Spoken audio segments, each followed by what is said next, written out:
Hello, everyone, and welcome to episode 52 of Podcast vs. Enemies, a Destiny Massive Breakdown show.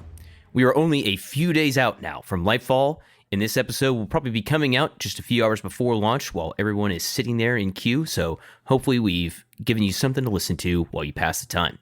Today, we'll be covering a last few pieces of news, and we'll be taking a look back at the Witch Queen in the 5th year of Destiny 2. Court, Impetus, hope you guys are doing well. It's good to be back this week. Who do we have to thank before we get started? Hello, Saints. Yeah, we've got quite a few folks to thank this week. Over on Chartable, we did get a 5-star review from Dirty Disc from the US of A. We got a little, our Saint wishes to thank Bungie's Jeff Robinson for the shout out on Tormentor feedback and helping finalise their design. We do have some new patrons to shout out. We've got Arlen, Sprucey11, Bistro Neil, and Alaska Fett. Over on the sponsors, of course, they help us out tremendously. Big shout outs to the following. We've got Asking Monk, Binary Wolf, Black Hammer Tech, Bryce Aroni, Deacon, Moonlight, Shazo, This Moment, and Zenzo Cal. Thank you, everyone, whether you're a sponsor, a patron, or you're just listening to the show. You can send us all kinds of feedback directly to any of our socials or via the Destiny Massive Breakdowns Discord server. Positive, critical, constructive feedback helps with the trajectory of the podcast and how we present and break down builds, activities, and much more in the PvE sandbox for both the established Destiny players and the new lights. So don't hesitate to reach out if you've got any questions or ideas for any builds. We're all happy to talk Destiny. And as I mentioned, we do use Chartable to aggregate the podcast reviews. This may take a little bit of time if you're a non-US listener. Alternatively, you can just send us your review on any of our socials. And of course, we want to extend a special thanks and appreciation to everyone that supports PvE, whether that is downloading and listening to our show, discussing it in the Discord server, or supporting us via Patreon. Speaking of Patreon, if you'd like to support the show there, please visit DestinyMassiveBreakdowns.com and click on the link to Patreon. You'll get access to members only on the Discord server, behind the scenes info and input on the future of the show, plus access to our legendary annual merch drops.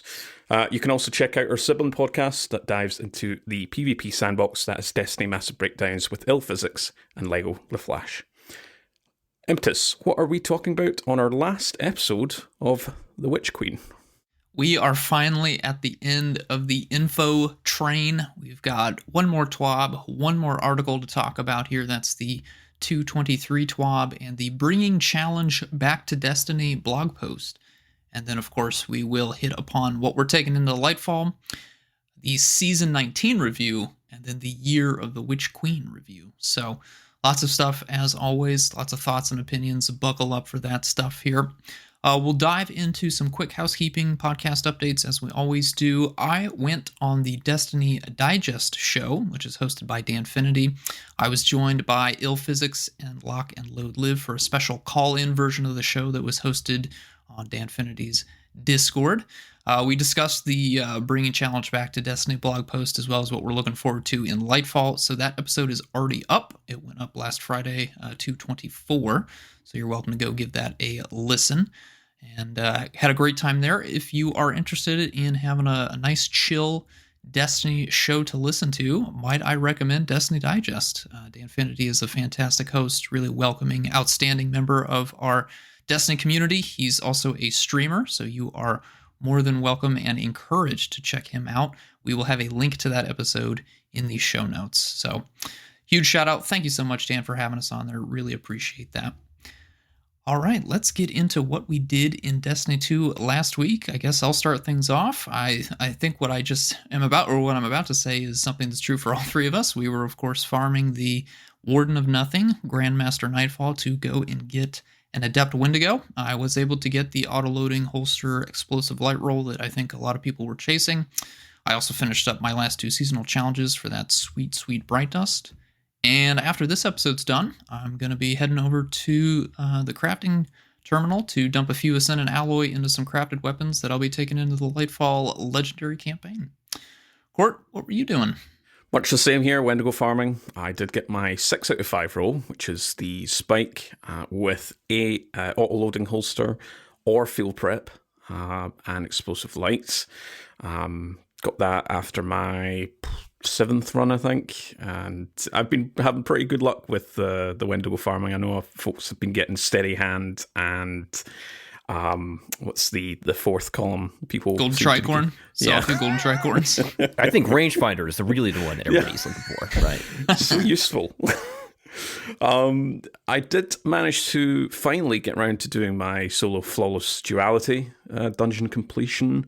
Didn't manage to do the solo flawless spire. I've done many attempts over the last couple of weeks, but the 2nd and the 3rd encounters they're tough as nails, those encounters.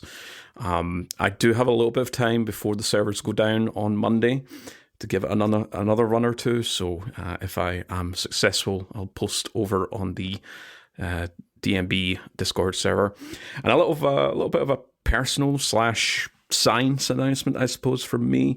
I'll post this also in the show notes for the full rundown. I won't go too much detail here, but if you haven't already seen, I have ceased production on my spreadsheets as I move over to infographic production. So I'm still going to be around. I think I wanted to temper this announcement saying that I'm not disappearing anywhere. It's not this is me done, I'm off right around the time Lightfall launches. No. But no. Spreadsheets are coming to an end for me. I'll still be using them just to kind of feature and house my future infographics, which you'll see at least 3 of them for next season or season 20. Full announcement, full details. There's a FAQ there as well on my Twitter link, which goes into all the details. And thank you everyone that has supported me over on my spreadsheets, whether that's been sourcing information, contributing data, and just sharing it around the Destiny world. It's been great. But I think it's time to turn over a new leaf as Lightfall changes loads of things. I was about to drop an expletive there, but I'll keep this family friendly. Saint, what have you been up to? Yeah, a lot of Wendigo farms, a lot of rangefinder rolls. I got a really good cascade point roll, right, which is for that like insane burst DPS, not as much total damage output, but and then just got like a 3 out of 5 on the explosive light roll. But at this point, I've been through like 25 runs of this GM, and I think I'm cool with the 3 out of 5. I think we're just gonna call it there. But I did have some fun with clanmates, patrons, you guys just running a lot of those. And I got to give a shout out to Wishender. I know this is like nothing new, but if you have not given Wishender a try as an anti-barrier weapon since its buff, I would highly encourage you to give it a chance. It is such a strong, just anti-barrier weapon. It will just one-shot so many, the red bar adds in a GM, which so few things can do, and it really benefits from that exotic primaries and the buff towards minor enemies and stuff like that. And just such a good weapon. Really enjoyed running that. I did manage to land some nice other weapons, basically Vanguard weapons. I got a really nice Fortissimo with a Vorpal roll on that I'll definitely be keeping around. And then some good prolonged engagements, through all the runs that I've been through. So got some good weapons, reset my Vanguard rank like 3 times, and I think we're just going to call it good and wait for Lightfall. Which, speaking of getting everything kind of in place for Lightfall, let's talk about our builds. What are we bringing in to the campaign? What are we going to be using as we go through the legendary campaign? Court, kick us off, man. Well, for the Witch Queen, I went in as my usual Void Hunter self. That is my sort of go-to class when it comes to new content. I'm not going to do that this time around. I'm going to stick to Arc Hunter or Stasis Hunter until we get Strand, or until we get like a kind of comprehensive Strand build, whether that's halfway through the campaign or at the end. But yeah, Arc, Stasis Hunter. Following exotics I want to take through through the campaign are very, very much related to the Light 3.0 synergy exotics that we're getting next in Season 20. So we've got Sunshot, Ruinous Effigy, 1000 Voices, and some other top-tier exotics like Quicksilver Storm. We'll get that Catalyst ASAP. Osteostriga, it's always a great one for clearing out the ads. Witherhoard, Classic option, and Collective Obligation, which is still one of my top weapons. In terms of exotic armor, Frosties are always a great pick, just to kind of get myself settled with the new changes, whether that's with Strand or the other elemental subclasses. But also Assassin's Cowl. That's, going invis and getting health, whether that's on a powered melee, which I'll be utilizing a lot on Strand, or Finisher, is just a top tier, S tier exotic to take into any sort of content. So those will be my picks for armor. And once I get Strand, until we get some of the new exotics to drop, whether that's at the end of the campaign or through the campaign or other exotic sources. Impetus, what are you going to be taking through? Yeah, I think I'm going to start on Void. The exotic armor I'll be using will be Eye of Another World. That way, when I do first get to Strand at some point in the campaign, I can just make a simple swap. Don't have to change out anything. So obviously, we're all going to be going in without any mods right away. So we'll be putting those on as we kind of load into that opening mission. But yeah, that'll be my armor. Probably going to look a little goofy in the opening cutscene, but that's a sacrifice I'm willing to make. And for my weapons, again, I really want to start kind of getting access to those armor charges, spawning those orbs. So I'll probably, while I'm on Void, bring along, what do I want? Probably Lemonarch. I think that'll be a really great one. I'll always have Witherhoard on, so I can do that with a kinetic weapon. And then, again, depending on when we get that catalyst for Quicksilver Storm, I'll probably, once I'm on Strand, use that as my primary source to generate orbs so I can get the armor charges going up. But yeah, I'll just start with a Void kit so that I can really familiarize myself with the armor charges using a kit that I'm very comfortable with. And then once Strand is up and going, switch to that. And then after the campaign, it'll be working on a leveling up my armor in my Boots of the Assembler build for the Day 1 raid. Get that squared away. And after that, looking a little bit further into the future, probably I'm probably going to go back to Void, honestly. I mean, we're about to cover the upcoming seasonal artifact. We got a peek at that in the TWAB, but there's some pretty spicy stuff in there pertaining to the Void ability. So I'm probably going to work on getting that for some in-game stuff. Maybe take that in for the Master Lightfall raid whenever that drops. But yeah, that's kind of my strategy so far. Of course, all subject to change as we are all aware. So that's what I've got right now. How about you, Saint? Yeah, I am definitely going to be bringing in the Bubble Bro. Hoyle build with Heritage Funnel Web and Leviathan's Breath is kind of my go-to combo there. I really want to be able to capitalize on all this new Void artifact mod goodness. I mean, there's just some really strong synergy if you want to lean into Void. There's some Strand and Solar stuff that we'll talk about in a second too, but yeah, I'm definitely going to be trying to just use those as I kind of go, as I unlock more and more stuff through the campaign. And then kind of like you said with Eye of Another World, Hoyle's a great one where you can kind of just roll that into Strand, and then I can just, keep the train rolling with that very similar build. I've got a few others though that are definitely saved to my dim that will kind of change depending on armor charge and where all this lands. I've got a Syntheseps and Glaive focus build with the Enigma. I like to run double special on that with Partner Dust Blinding Nades. You need Blinding Nade, you just get in there with the Glaive, start tearing things up. Use a Commemoration with that from Deepstone. And then on the solar side, if I want to go there, I've got the Firewalker build, Sunshot. I know, right, is getting that Champ edition, which is going to be great. Riptide. And then final one would probably be Syntheseps Bonk build, just mini hammer with like Tractor Cannon, Trusty, and Ignition Code, which is always such a strong option from the grenade launcher front. So really, I would like to have the melee builds available, the Glaive or the little mini hammer, but probably going to be on Bubble Bro, right, with that Heritage Funnel Web Leviathan's Breath. It's just so good. And I know you mentioned that Boots of the Assembler build.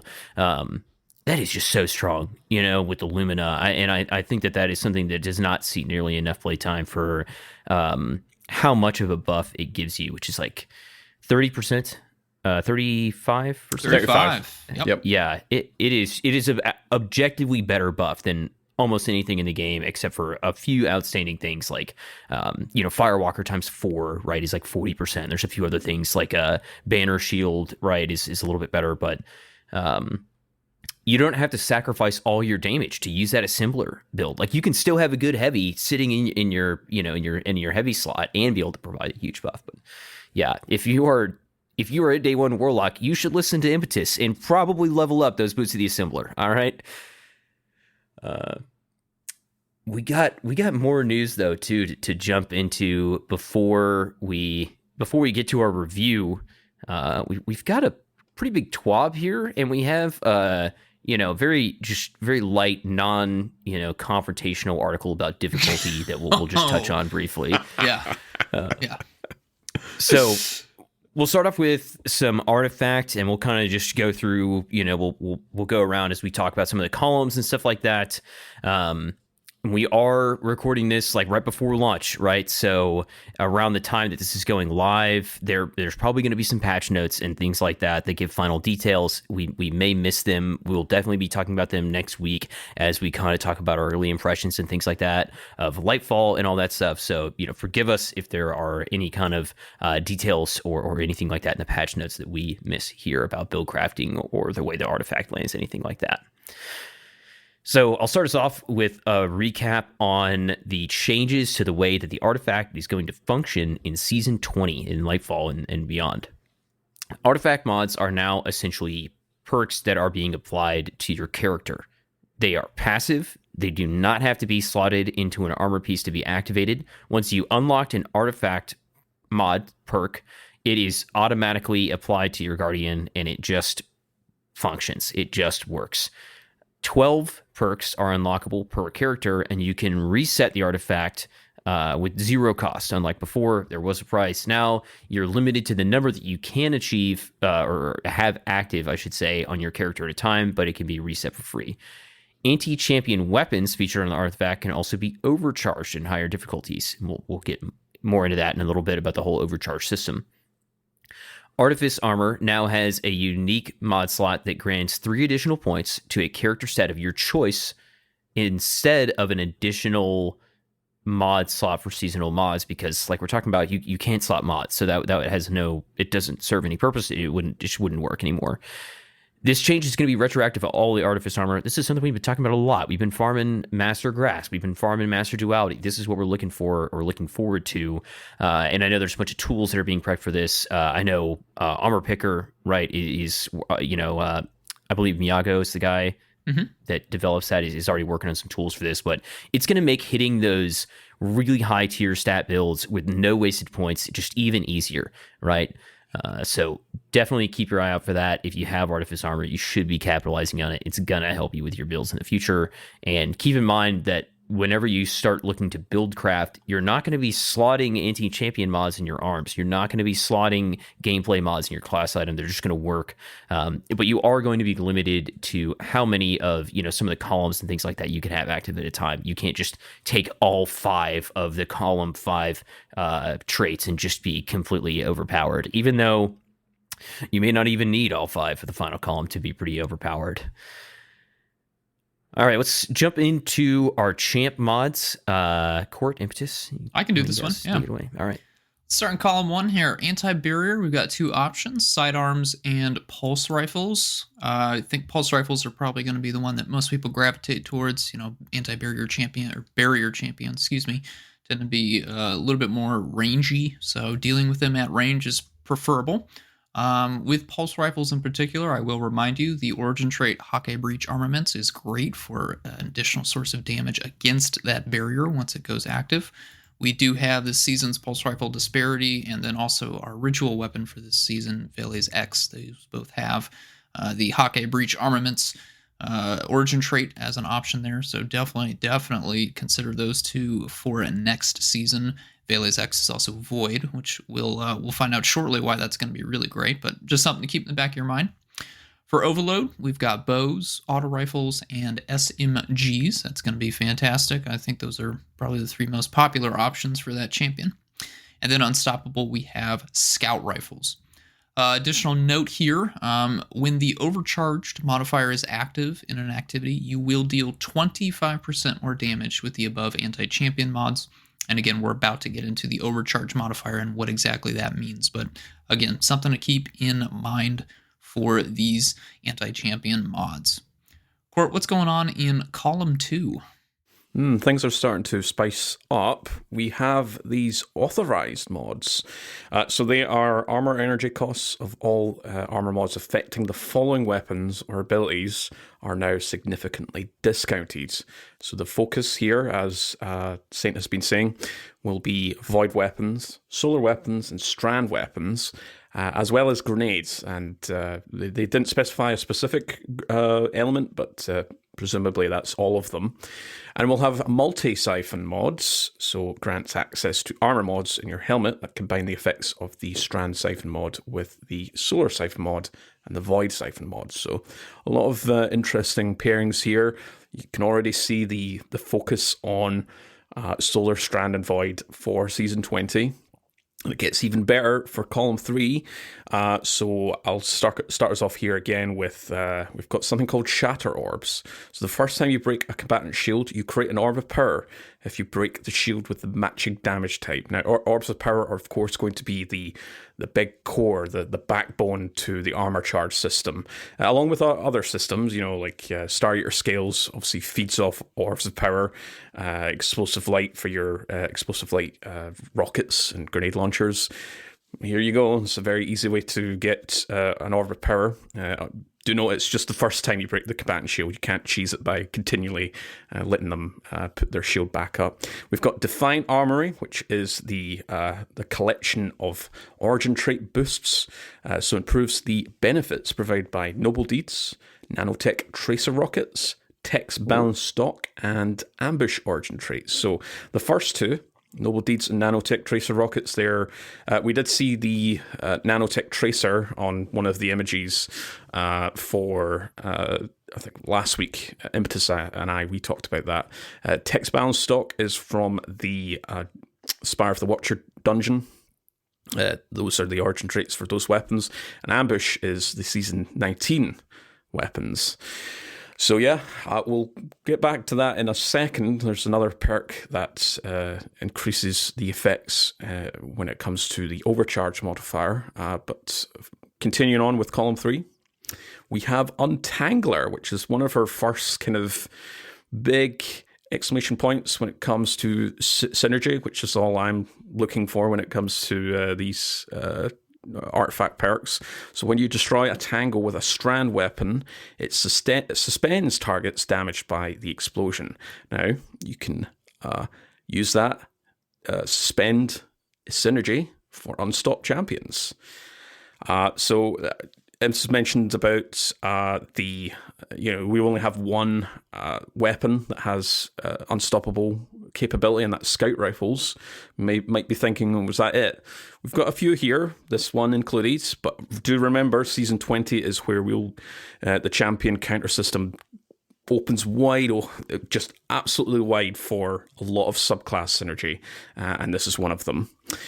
We have Solar Surge, which is a pretty interesting one here. So collecting a fire sprite gives you armor charge. So it's been all about Orbs of Power. We've been talking about Orbs of Power the last couple of weeks. That's the core of the armor charge system.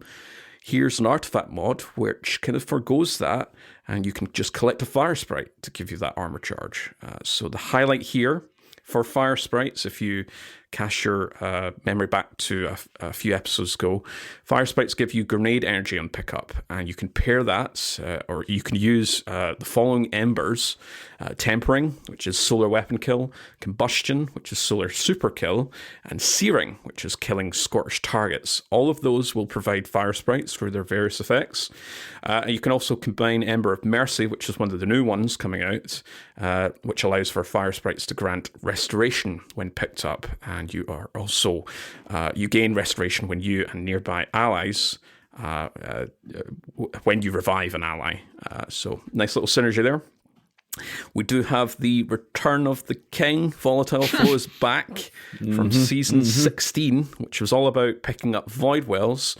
Obviously, we don't have Void Wells next season. That's been converted into Void Breaches, which is a different kind of Elemental Well 2.0, I suppose.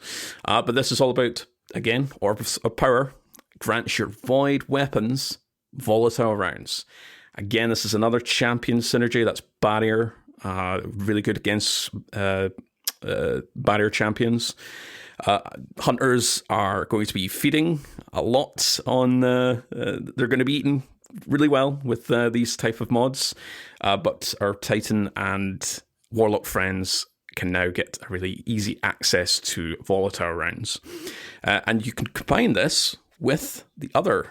The first column 3 perk that I mentioned was Shatter Orbs, and Orbs of Power drops from many sources, but specifically in the Void Sandbox, you have for Void Supers, especially Tether for your teammates. You've got Echo of Harvest, which spawns an Orb of Power on defeating weakened targets with precision damage. That also spawns a Void Breach, and you can also combine with Echo of Starvation, which grants Devour on Orb and /or Void Breach pickup, and loop into the various synergies with the Void Breaches, i.e. gaining class ability, energy, etc., etc. So I'm already seeing a lot of synergy here, a lot of loops that you can really self-sustain, and Volatile Flow making a giant return is a big deal. All right. I do want to say, too, just as a reminder, both the Cabal and the Vex, which are the 2 enemy types we'll see on Lightfall, have Void Shields traditionally, right? Whether or not the Shadow Legion will change that up, we don't know. But Void Minotaurs on the Vex side, and then the Incendiors typically have Void Shields. So you will definitely want to bring a Void weapon of some sort, maybe one or more, into the campaign, as I imagine you will absolutely see Void Shields. So definitely take advantage of that Shatter Orb plus Volatile Flow once you get there to unlock those 2 mobs, because 2 mods, because you'll be able to take advantage of that in the Lightfall campaign. Also, man, that Solar Surge, and I mean, you throw on a nice incandescent weapon, and maybe a certain Solar Warlock build, and you're just absolutely cooking, man. You could have so much just continual healing, explosions, regeneration. It's nuts. Yeah, I mean, we're halfway through the artifact here, but I'm already really excited. To be honest, the artifact mods the last couple of seasons have been knocking out the park.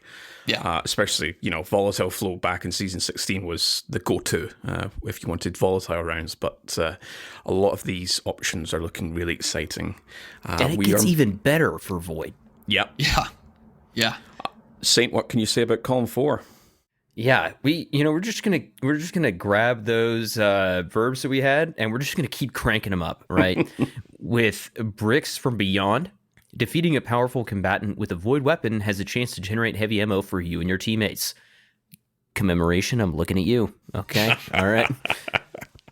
Flare Up, fireball grenades apply more scorch stacks. Damaging a combatant with the fireball grenade spawns a fire sprite near them. So Scorch Stacks can lead to Unstopped Stun if you're able to ignite, which sounds like that'll be easier here than ever. And then also Fire Sprites they have grenade energy on pickup as their kind of their base synergy, right? So you pair this with a tempering or combustion, right, for the weapon and super kills like we were talking about just a second ago, or the scorch target kills or searing. You really have a lot of fire sprite uptime. And this is kind of making an argument, this is like an interesting argument against maybe don't run fusion grenades like all the time, right? Impossible. They're doing their damnedest to pull us away, right? If you want the constant healing, though, you don't even need to be getting the kill, which I think is a really interesting part of this mod, right? You just need to be using the grenades, or you're going to be generating fire sprites for healing, which is wild. We've got another origin trait modifier here with Origin Hones. Noble Deeds, Nanotrace Rockets, Ambush origin traits are overcharged when that modifier is active for 25% damage increase, essentially there.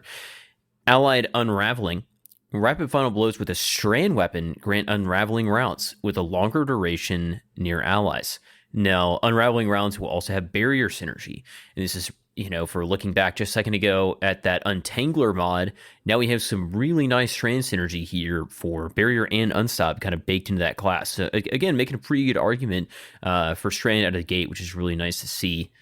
And then finally, in column 4, we have Counter Weave.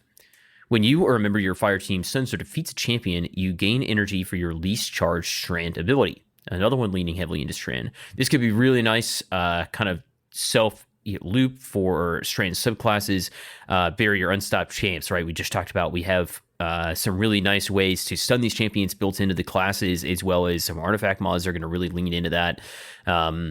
Your Ensnaring Slam, which is, for your class cooldown, your Dringer's Lash on the Titan, the Shackle Grenade, maybe for your Warlock. You can get all these back faster as you use the ability to stun the champ, and then you're going to have them returned for any member of your fire team. So this is kind of pushing Strand a little bit into the fire team, which is good to see kind of in its launch state here.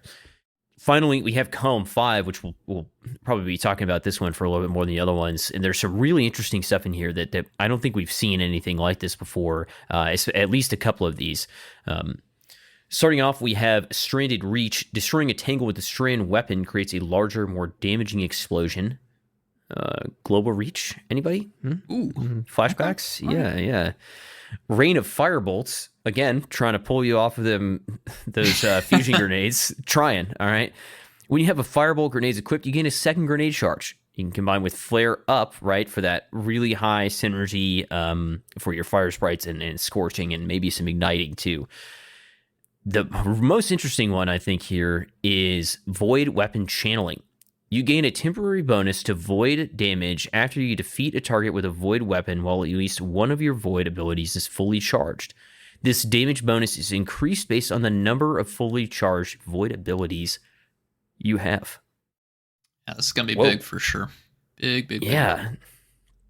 It's really kind of a departure from some of the other buffs that we've seen and really doubles down on something like Volatile Flow. Right. Mm-hmm. And depending on your class, it's maybe asking you to not use your abilities quite as much, which on some builds could be good and some, we'll see. And I think that how strong this is really depends on what is the increase per ability and how long, right, is it going to be up? And most importantly, as I'm sure is on Court's mind, does it stack? Can I stack this up with my armor charge buff? Can I stack this up with a well or anything like that, right? And we'll see how all that lands. Saint's going to tell me after the episode's over. So I've got an early heads up. NDA? Excuse me? I don't know what you're talking about. Yep. So real quick here, I do just want to point out what, if we want to take advantage of that second part where this damage bonus increases based on the number of fully charged void abilities you have. We have a few armor options that will allow all 3 classes to double up here. So Titans, you've got Armamentarium for an extra grenade charge. Warlocks, we do have Nothing Manacles. That's an additional scatter grenade charge. Scatter grenades aren't great, but again, if we're trying to really ramp this damage up, depending on how strong it is, it's in the final column. I imagine it's going to be worth our while to get as many fully charged void abilities. Maybe that'll be a worthwhile option. Hunters, you've got Omni Oculus for an additional smoke bomb. That's probably the least effective given how great your Falcons is, but that is just another option, something to be aware of, keep in the back of your mind there. Are there any other options, guys, that I might be forgetting here? No, for a second dodge exotic? Doesn't that exist? Yeah, no, it does. I'm trying to remember the name of it. I don't think Radiant, it's still one dodge, right? And then once you do that first dodge, it procs the additional ones. I don't think that would that stack with this artifact mod? I thought there was a piece of armor that just gave you 2 dodges. So it's the 6th Coyote. Right. Yeah. Well, nobody uses it, but it does exist. Okay, all right. Well, what I was going to say is Hunters naturally have obviously a very fast class cooldown. And because Void breaches are all about class ability regen. Yes. We're going to have, our classes up really fast. And, if you spec into mobility, have it back even faster. So, yeah, I think anything that's focused towards class ability, if you want to exploit the whole Void breaches, would be a big thumbs up from us. But yeah, there's some potent combinations there with Void weapons channeling. Oh, can I do this next one? This one's this is my favorite. I was gonna say, I just love this name so much. The next one we have is Medieval Champion. So this one, there's two parts to it. So for glaives, any glaive that you wield will fire a powerful explosive payload that stuns unstopped champions. Additionally, glaives are always overcharged when that modifier is active, so they will receive that 25% damage increase. The second part of this will apply to swords. Landing consecutive hits with a sword stuns overload champions, so that means they will always be overcharged when the modifier is active, which means they also get a 25% damage increase. So, glaives and swords, double up, go nuts. We've got the stasis glaive, the exotic stasis glaive, Winter Bright, I believe is the name of that. That's coming up. That could be quite powerful for stunning unstopped champions and then doing that freeze or that slow turret blast to any enemies nearby. That could be really fun. Overload sword, I mean that's high risk, high reward. You look really cool when you do it. So if you want to go do that, you will have that additional 25% damage increase in activities with overcharging. So that is fun name. Absolutely love that. Medieval Champion. Dude, is Crown Splitter back on the menu? Oh my goodness, I forgot about. Well, consecutive hits. I mean, that's going to be a little bit hard. You come in with a little light attack. You bring the heavy down. I'm just saying, we got a lot of void stuff. That's where my mind's going. Okay. All right. You're welcome to try that. I just make sure I want to be there and I'm recording when it happens. So. And then the final mod of our artifact, Prismatic Transfer. This is a big one, probably going to be something that we're all going for if you are attempting the Day 1 raid. Certainly want to try this out if you are going into the Master difficulty of the Lightfall raid. When you cast your super, each member of your fire team with a subclass damage type different than yours gains a bonus to weapon damage. We don't know what this bonus is, but again, presuming it's in column 5, it's probably going to be a pretty big deal. So, seems like a really interesting one. Don't know how that works, if it's going to stack.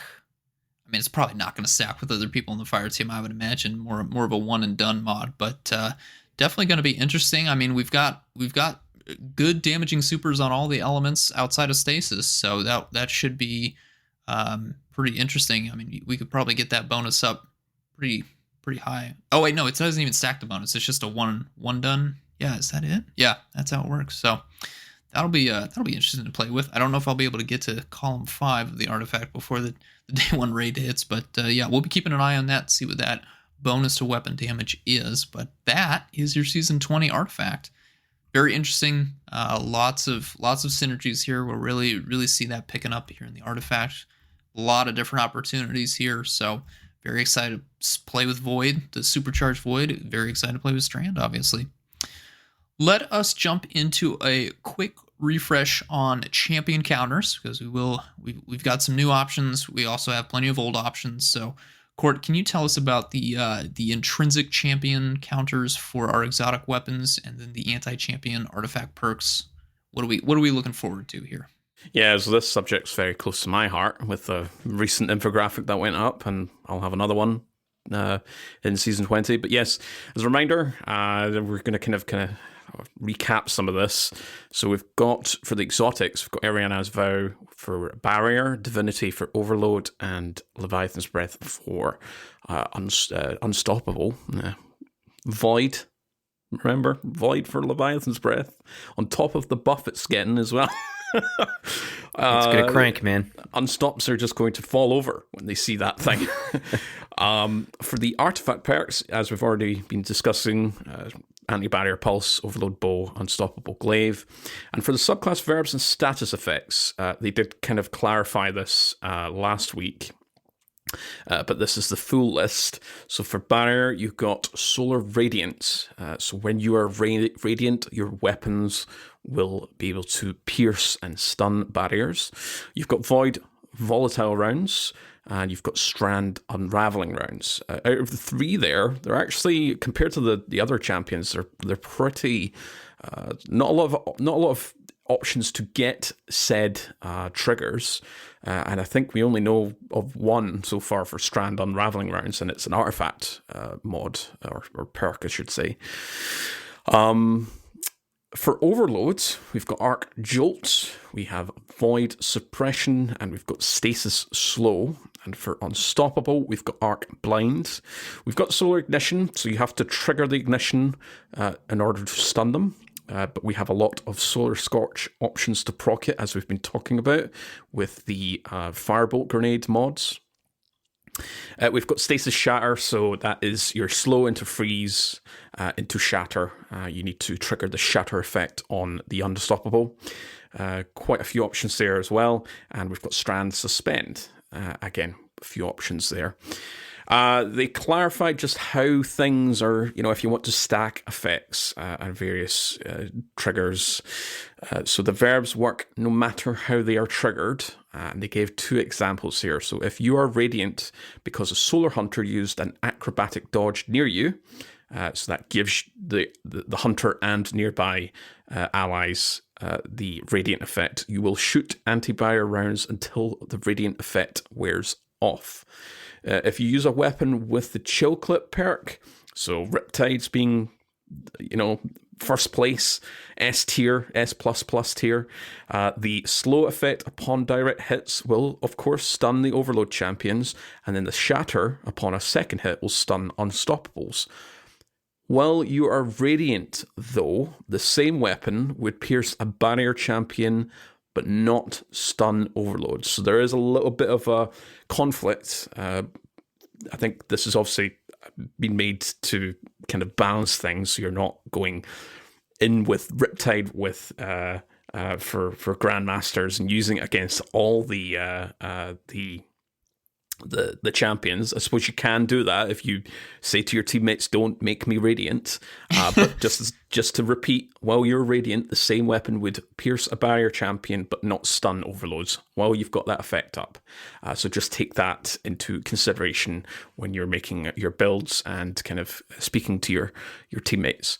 Exotics with an anti-champion status effect won't get the pierce effect when applying radiant. So one example they used here, Agriceptor, of course, can slow and stun an overload champion, but will not be able to pierce a barrier one, even if the player is radiant. There is an exception here.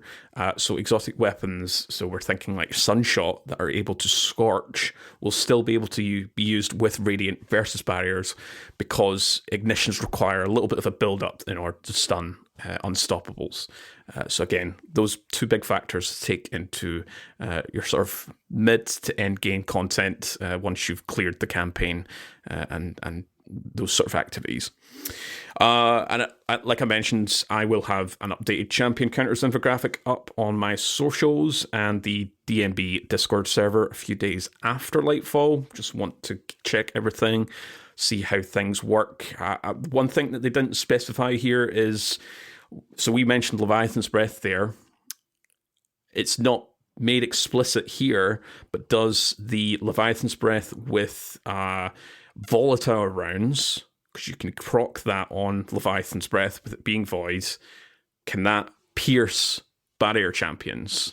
It can already do its thing with Unstoppables, that's its intrinsic effect. But it's not, for me anyway, it's not clear on if that's possible with barrier champs. But yeah, I'll be checking on that for the first couple of days once I've kind of went through the campaign and done the usual kind of, oh my god, everything's looking so great.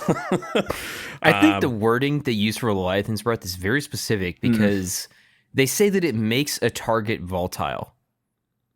And I'm like, okay. Well, normally volatile rounds does that, but it doesn't say that it has volatile rounds. It is a weird kind of line to walk there. Yeah, right? So like I'm aware of how so volatility is different from volatile rounds. So yeah, Saint and his Titan friends with controlled demolition will not be able to apply volatility on a barrier champion because it can't get through the barrier That's just how that works. But if you procced Volatile Flow and got Volatile Rounds, and you're using Leviathan's Breath, would that be able to pierce and stun the barrier champion? That's my big question, and that's one of the first things I'll be testing going into Lightfall once all this sort of usual stuff's been looked at. I think we'll obviously talk about this in a future episode as well. We'll talk about all the champion counters, probably to coincide with the Grandmasters returning. That will make that as a big kind of big juicy episode, I suppose. I'll wrap things up here just before we head over to bringing back Challenge to Destiny. So we already know when it comes to sort of becoming legend, in the legendary campaign mode, the difficulty scales based on the size of your fire team. So incoming damage, damage required to stagger an enemy health, and amount of revives are a few things that scale on legendary for each additional member of your fire team. This is slightly changing for Lightfall campaign. They have reduced the health scaler on combatants to better balance solo and fire team play when compared to last year's Witch Queen campaign for the legendary mode. So enemies will still have more overall health in larger fire teams. And of course, the Cabal are intrinsically more bulky compared to other combatant factions. But this will help bring solo and fire team difficulty closer together. And additionally, the damage required to stagger combatants is reduced during the Lightfall campaign. I know that was when I did the solo run through Witch Queen on very recently with my Titan. It did feel, quite a challenge, but I remember doing it on a squad of 3, and it's quite tough. No doubt about that. Good change. Yeah. A nice little rebalance. Well, speaking of difficulty, we did rebalance. Yes. Oh, something brother. of an interesting topic of conversation, and that is bringing challenge back to Destiny. Who wants to kick us off here? Yeah, go Don't for it. all run, it runs. Yeah. Yeah, I'll kind of talk about our opening section here, and then we're gonna get into some systems that are changing and how this is kind of all gonna play together, right? So, base off the bat, high difficulty activity overview. Adept difficulty is being removed. Hero difficulty will now be available at 1750, which is a soft cap. Legend and Master difficulties can be answered once you hit 1800, powerful cap. Activity levels for Season 20 will be Hero 1770, Legend 1830, Master 1840. There are also going to be power level disadvantages implemented to provide a better challenge curve across the difficulty tiers.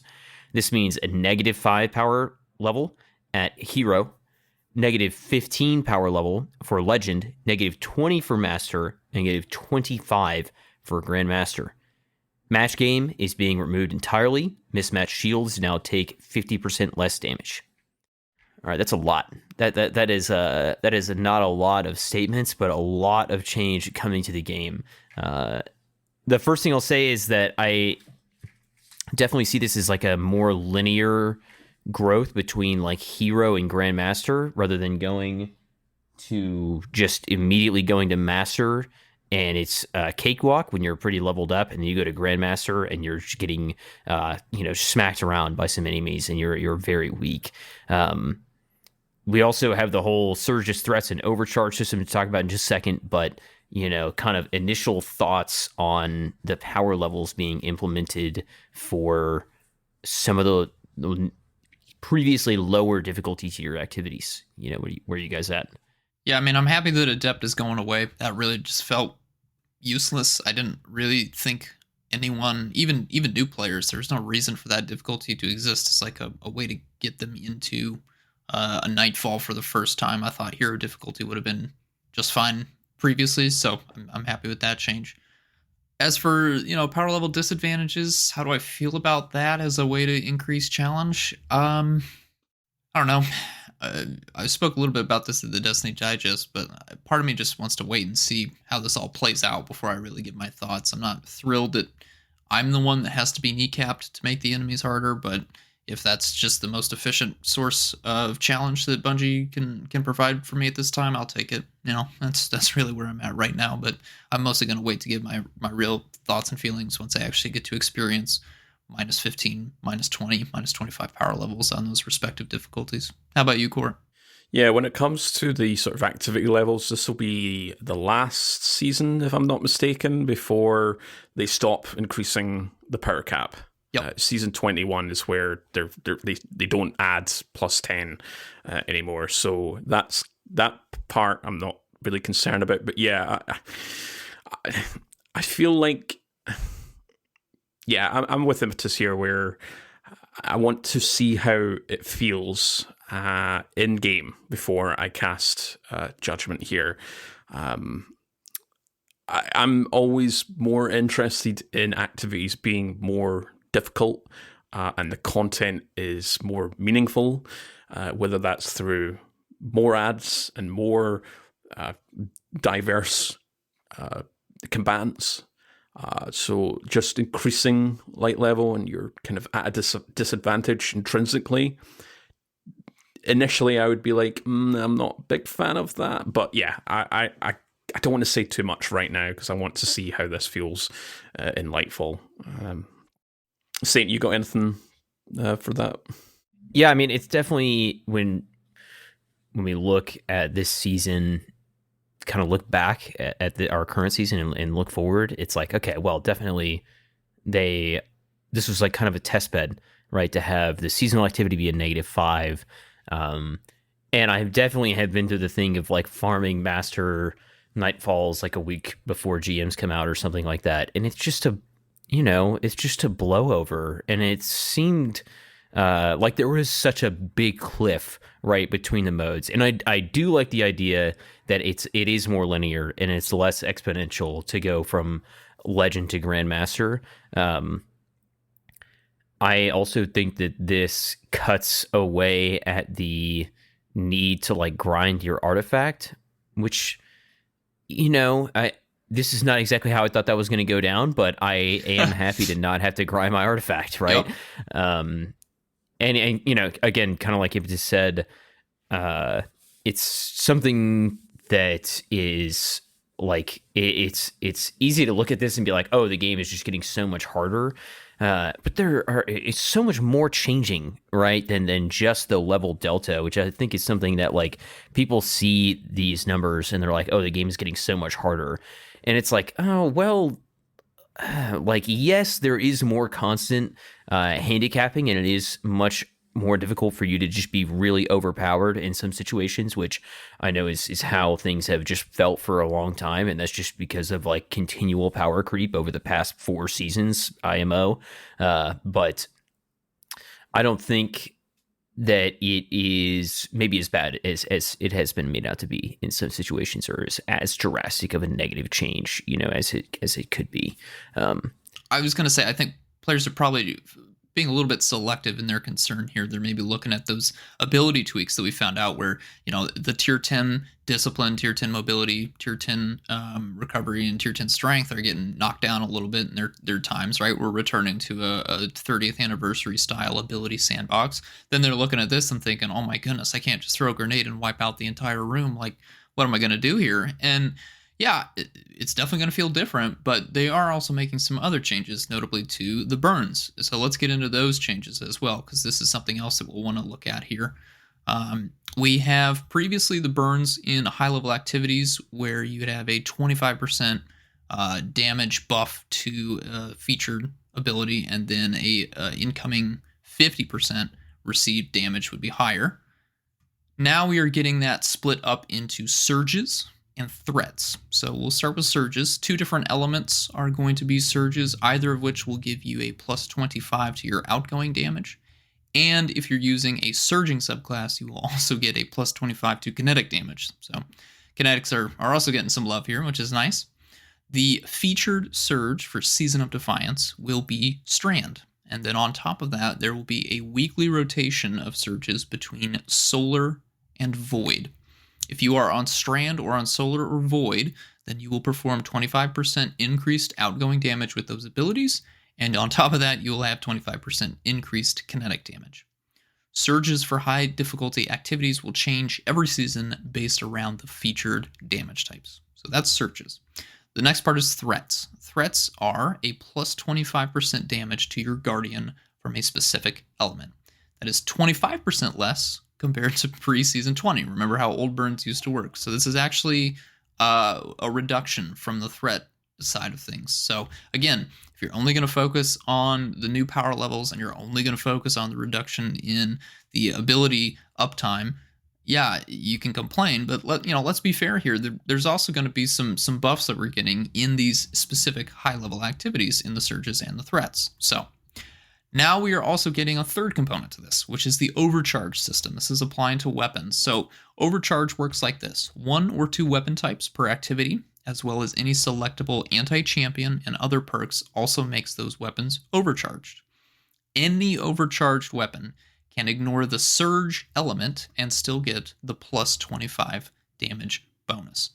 This is not big clear up here. This is not a global modifier. It only applies when the overcharge modifier is active. So as I mentioned before, when we go back to our column 1 anti-champion mods for next season: anti-barrier, it's sidearms and pulse rifles; overload, it's bows, auto rifles, and SMGs; and then for unstoppable, it's scout rifles. If a Grandmaster has the overcharge modifier active and it's barrier and overload champions, then that means that your sidearms, your pulse rifles, your bows, your auto rifles, and your SMGs will be overcharged. That's how it's going to work. And then on top of that, again, because this is how build crafting works now, we're just layering things on top of each other. On top of that, we've also got an artifact mod coming, the Origin Hones, which means the weapons with that origin trait of Noble Deeds, Nano Tracing Rockets, Text Balance Stock, and Ambush are overcharged if the modifier is active. So again, we're layering things on top of each other. If it sounds confusing, it's going to take a few weeks to probably get used to how all of this works, but we're just going over it here ahead of time. Another big thing to note: overcharges and surges do not stack. Overcharged weapons do not get the extra damage if they are also surging, so you will only need 1 for that given damage source. Additionally, combatants are harder to stagger, and their health has been increased across the board. So this has been done to compensate for surge and overcharge. I see a lot of people freaking out about this, saying, what's the point of surge and overcharge if the combatants have been buffed as well? The effect is strongest on powerful enemies and weakest on rank and file. Okay, so there's a ladder system going on here, and I don't think it's going to be completely evened out, right? They want you to spec into overcharging. They want you to spec into the surging. So prior to Season 20, if you wanted that 25% damage bonus, your only option was to match the damage type defined by the strike, if we're thinking about GMs here. And given that match game was present in Legend and above, we were often requiring element flexibility to deal with shields. Starting in Season 20, you can match one of the 2 damage types or pick from a wide variety of specific weapons based on the artifact perks. Additionally, if your subclass is surging, any of your kinetic weapons automatically get that 25% bonus no matter what type it is. And without match game, you are free to be much more flexible with the elements of your weapons, even running single element builds to maximize damage bonuses. Okay? So really, truly, don't freak out here, right? There's some changes here, and again, if you don't like having, feeling like you're forced to take advantage of surges, threats, and the overcharge system, remember, there's still some flexibility here, okay? This is not as limiting as it may seem. One last thing I'll say here before we talk about the Vanguard Ops refresh here. I want to quickly highlight what is not changing. Equipment is still locked on Legend and Master difficulties, as well as in the Grandmaster Nightfalls. Matchmaking is still available on Hero, but it is closed on Legend, Master, and Grandmaster. Modifiers that affect enemy types, for example, the Fire Pit for Acolytes, or Fire Team Coordination, which those modifiers examples would be Chaff or Togetherness, etc. Those are still going to be available, not changing at all. Champion availability remains the same, and then in Grandmaster specifically, there are still going to be revive limitations, wipe conditions, and the schedule. That is all staying the same. So, again, a lot of different options here. We're going to wait, take advantage of it, see how it all plays out here. We'll, of course, give you our recommendations when we start getting our hands on all this stuff, but system is changing, but I don't think it's fair to say, and you guys, I'd love to get your opinions as well. I don't look at this as like a contraction or necessarily an expansion in regards to the system. I think it's just a shift, really. I'm happy for the split. I think the surging and threats being split up seems like a pretty logical change. I think this is also giving Bungie a little bit more flexibility, which I'm always for. How do you guys feel about all this? Yeah, so I put this in our original script, and it didn't have the clarifications that we had for like Overcharged, and we'll talk about the sort of power delta stuff as well shortly. But I was under the impression that Overcharge was a global modifier because it wasn't really made that clear. I thought it was just going to be a modifier that was slap bang on everything, and then that would lose that kind of, Arc and Stasis aren't going to have their time in the sun. I suppose they still won't, but it's not as catastrophic as I initially thought. That was my biggest grievance was, okay, yes, Bungie always like to focus on an element, or as we see, 3 elements here, with Strand being the main one for the season and then rotating between Solar and Void. That's great, and I don't think we're ever going to lose that, and I'm fine with that. But now that we've got this clarification where, yes, if the overcharge modifier is present, then you'll have the synergy regardless of what the element it is. It doesn't matter if you're running a kinetic sidearm or a stasis sword. You're still going to have that overcharge mod if the modifier is there. So that was the perfect clarification that really kind of helped me out in terms of these changes. Everything else was fine. I like the whole surges and the threats being added in, just an expansion to a current system. And yeah, as you said, Impetus, it feels like they're opening this up for a potential kind of focus in the future where they can put in a little bit more modifiers. They can really expand on the system and kind of put in any funny modifiers if they want to as well. And we know match game is gone, but they didn't say it's been completely removed from the game. They would like to reintroduce it in the future. But it's not completely gone.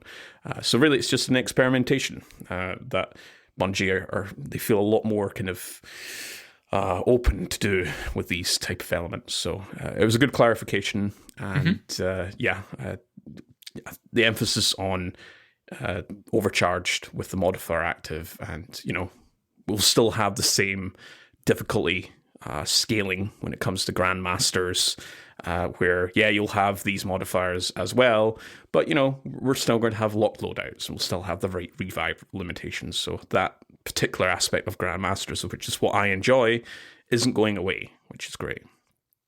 Saint, you got anything? Yeah, first thing I'll say is the reduction to threats definitely stands out to me as a balance to the increase in some of the other areas of, like, you're more consistently at a power delta of 5 to 25 points, but also there's not going to be as much of these like super spiked pieces of damage where you're getting hit by something and it's one-shotting you or nearly one-shotting you and taking away such a massive amount of your health. So that's good. I like that, and I think that less like being able to have difficult encounters where you're not getting one shot by as many things is like always a win, right? So difficulty is good. Getting hit by a sniper and just dying, or Sadia and just dying, is just like not a good feeling. And there's like some other things like frame rate that have to do with why some of those things work the way that they do. But I also feel like this kind of opens up Court. You were talking about how you don't have to like match strictly the element, of the burn if you want to get a benefit. It's kind of like opening things up in the same way that the general like champion system is changing, right? So there's always these like two fighting ideals of like people find a build that they really like, they see some mention of it out there on the internet, or they come up with it themselves and they hone it in and they get all their mods and their armor and everything and their stats just right, and they just want to run this build and they don't want to change too much, right? And then you have You have people like some of us who love to just theory craft a new loadout and really optimize and crank their GM times by trying different things out, right? And going run to run. And then this is kind of like a middle ground in between those two areas, right? So you've got, you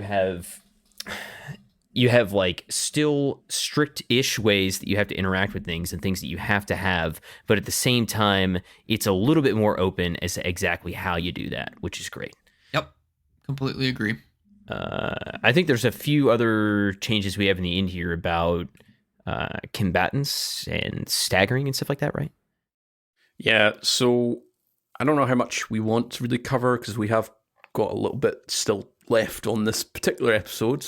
We haven't got to our reviews yet, but I do want to, for me anyway, I want to highlight some things when it comes to so Vanguard. Vanguard Ops, the strike refreshes, Lake of Shadows and Arms Dealer are being updated with new enemies, new encounters, new mechanics, and new objectives. They say expect them to be much tougher than before and less Sparrow-friendly.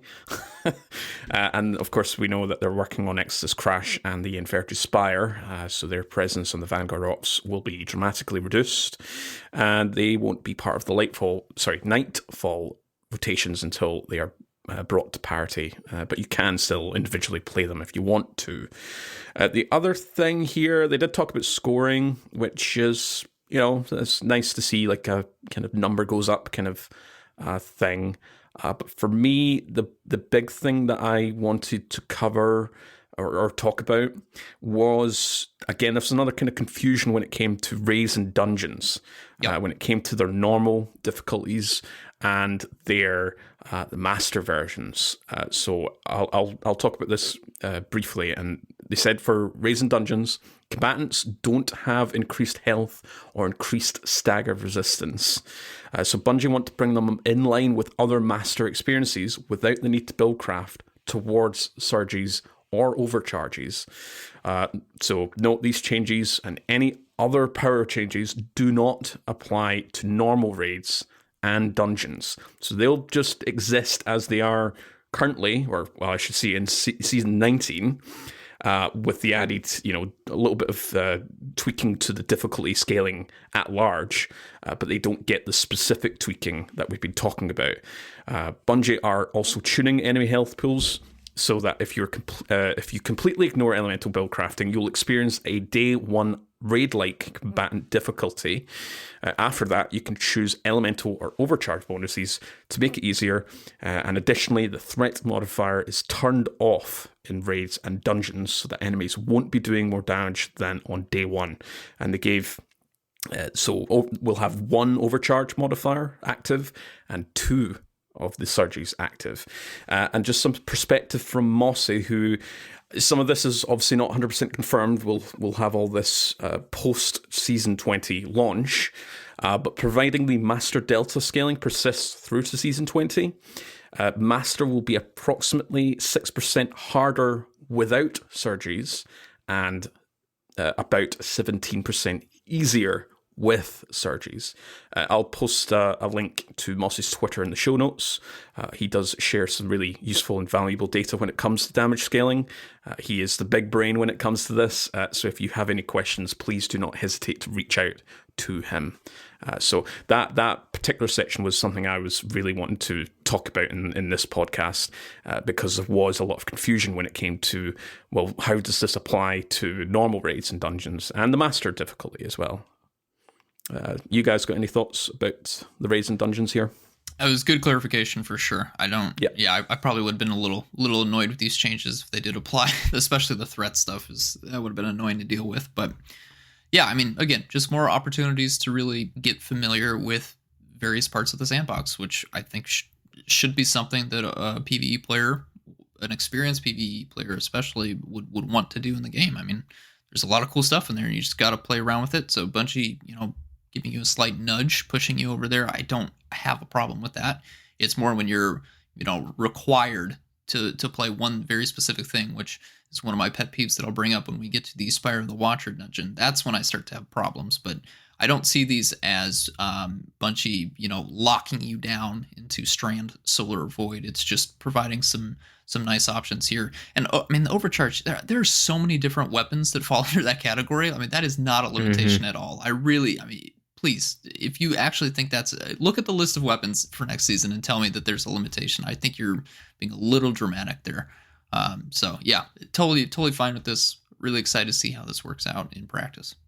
Yeah, if anything, I'm looking back, I'll just say real quick to like Master Vogue and the first season that Master Vogue was available and the champion set there and the Overcharged or whatever it would be equivalent set there versus the second season.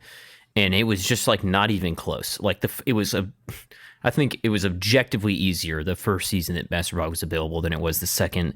And that had just like a really interesting impact on like the way that the master raid specifically would play out because of the way that the artifact changed so much and what you needed to be using to stun the champions and things like that. And I think that this will like hopefully make that less impactful, right? While keeping challenge from season to season, while making it feel not much better or much worse because the surges and overcharges change so much season to season. It's much more open, right? So I think that's much less likely. We want to hit on some of these other quick overcharges and surges as we kind of wrap this up. I mean, there's a lot with the Vanguard Ops. I don't really feel like we need to cover that stuff. Again, there's scoring changes. There's the strike refresh that's already been talked about here. If you're still doing Nightmare, Empire hunts, or campaign weekly missions, there's some changes that you could check out, but I don't really feel the need to talk about Dares of Eternity and Wellspring unless you guys really feel the need to bring those up. We'll all be playing the new 6-person activity that's on Neomuna anyways, so. Yeah. I think go ahead, Court. No, I was just going to say, I don't have much else to say here. I think if we were to read anything else, it would be literally just reading out the blog posts, which you can already do.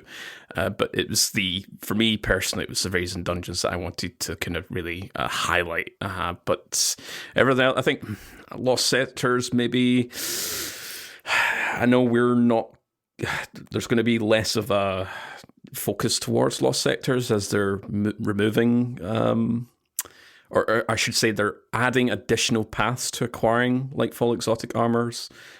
Which is great, by the way. Yeah, which is great. But for Lost Sector specifically, they will be getting some of this treatment. I'll just really quickly run through it. So combatants are harder to stagger and have more health. They are available in Legend Master difficulties. Lost Sectors feature the plus 20 combat delta rather than the minus 15 or minus 20. Bungie will be monitoring completion rates and times during Season 20 to see if exotic engram drops need to be adjusted. So that's kind of this all but confirmed that we're not getting a exotic engram drop increase. I think a lot of folks in the community were kind of asking when they saw these changes. And just finally to say that they'll have the 1 overcharged modifier active, 2 surges active, and they will have threats available. It'll vary to the individual Lost Sectors. But yeah, that was my point for Lost Sectors. I know folks have been wanting. I for one do like. I would like to have more of a exotic engram drop rate increase or an ability to focus a particular armor piece, or even if it's like I only want helmets. Sorry, no, I only want XYZ pieces of helmets. Even if it's just a collection of them rather than one, that would be helpful. But we have quite an expansive list of exotics out there, and most of them are not good when it comes to the exotic armors. Sorry, Saint, you were gonna say something there. No, I was just going to say, most of your other activities are going to have rotating like overcharges and surges and threats and things like that to keep them just fresh, and I mean, that's pretty much where you see like burns and, singe, whatever, and negative modifiers, threats, right? You're going to see those continue. They're just going to be changing slightly differently, right? And they're changed out for surges and threats and overcharge rather than just a burn and negative modifiers and things like that. And there's a lot of loot that's being slightly pumped up for like the amount of like ascendant shards, enhancement prisms, and a lot of things like that, enhancement cores that are just being upped by 10 to like 20-30% depending on the activity. Won't get into super detail about that, but essentially you'll be getting slightly more materials for a lot of these activities when you're completing them, making them slightly more rewarding, even though they're going to be slightly harder. Yeah, on top of, so they didn't mention existing loot is getting changed. It's going to be the exact same. So if you complete a Grandmaster at Platinum, you'll always get that Adept weapon drop and chance to get a few exotics as well. On top of the other changes that have been announced, I think I completely forgot about it since it was a few weeks ago and we've been getting this. We've been swamped with information, but do remember we will be getting Nightfall ciphers, which will be 2 if it's platinum completion when it comes to Grandmasters anyway, that we'll be able to use to focus for our sort of legacy loot, such as the Hotheads, which, yeah, I don't need one, but I know folks do. Wow. Yeah, that's a good point. Or, well, if you want to get that buzzard, be my guest, Impetus. Who? What? That thing got explosive payload on it? Is that new auto rifle? Oh.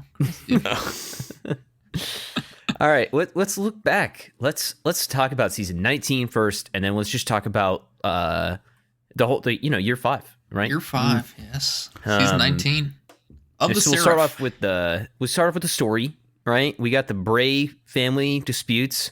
We got Rasputin coming back, and then going away in the span of a couple months here. And then some seriously cool moments with the end of the season. Let's just jump in. Well, first of all, I'll say, how do you guys feel about the fact that Rasputin is like gone? Spoilers, by the way, if you haven't finished the season yet. Yikes. Yeah. Guys, it's all in vain. I'm sorry. Yeah, it's... I don't know. Like, he didn't make much of an impression on me when I played through the Warmind expansion. What was it? Rage of the Warmind? No. It's Curse of Osiris, and then what was the... It was literally just called Warmind. Was it really just called Warmind? Yeah, okay. just Warmind. Yep. Never really made much of an impression. Kind of hated that we had to get to the very end of that storyline, and then he speaks to you in distorted Russian. So to actually have a conversation with him this time around was nice, but...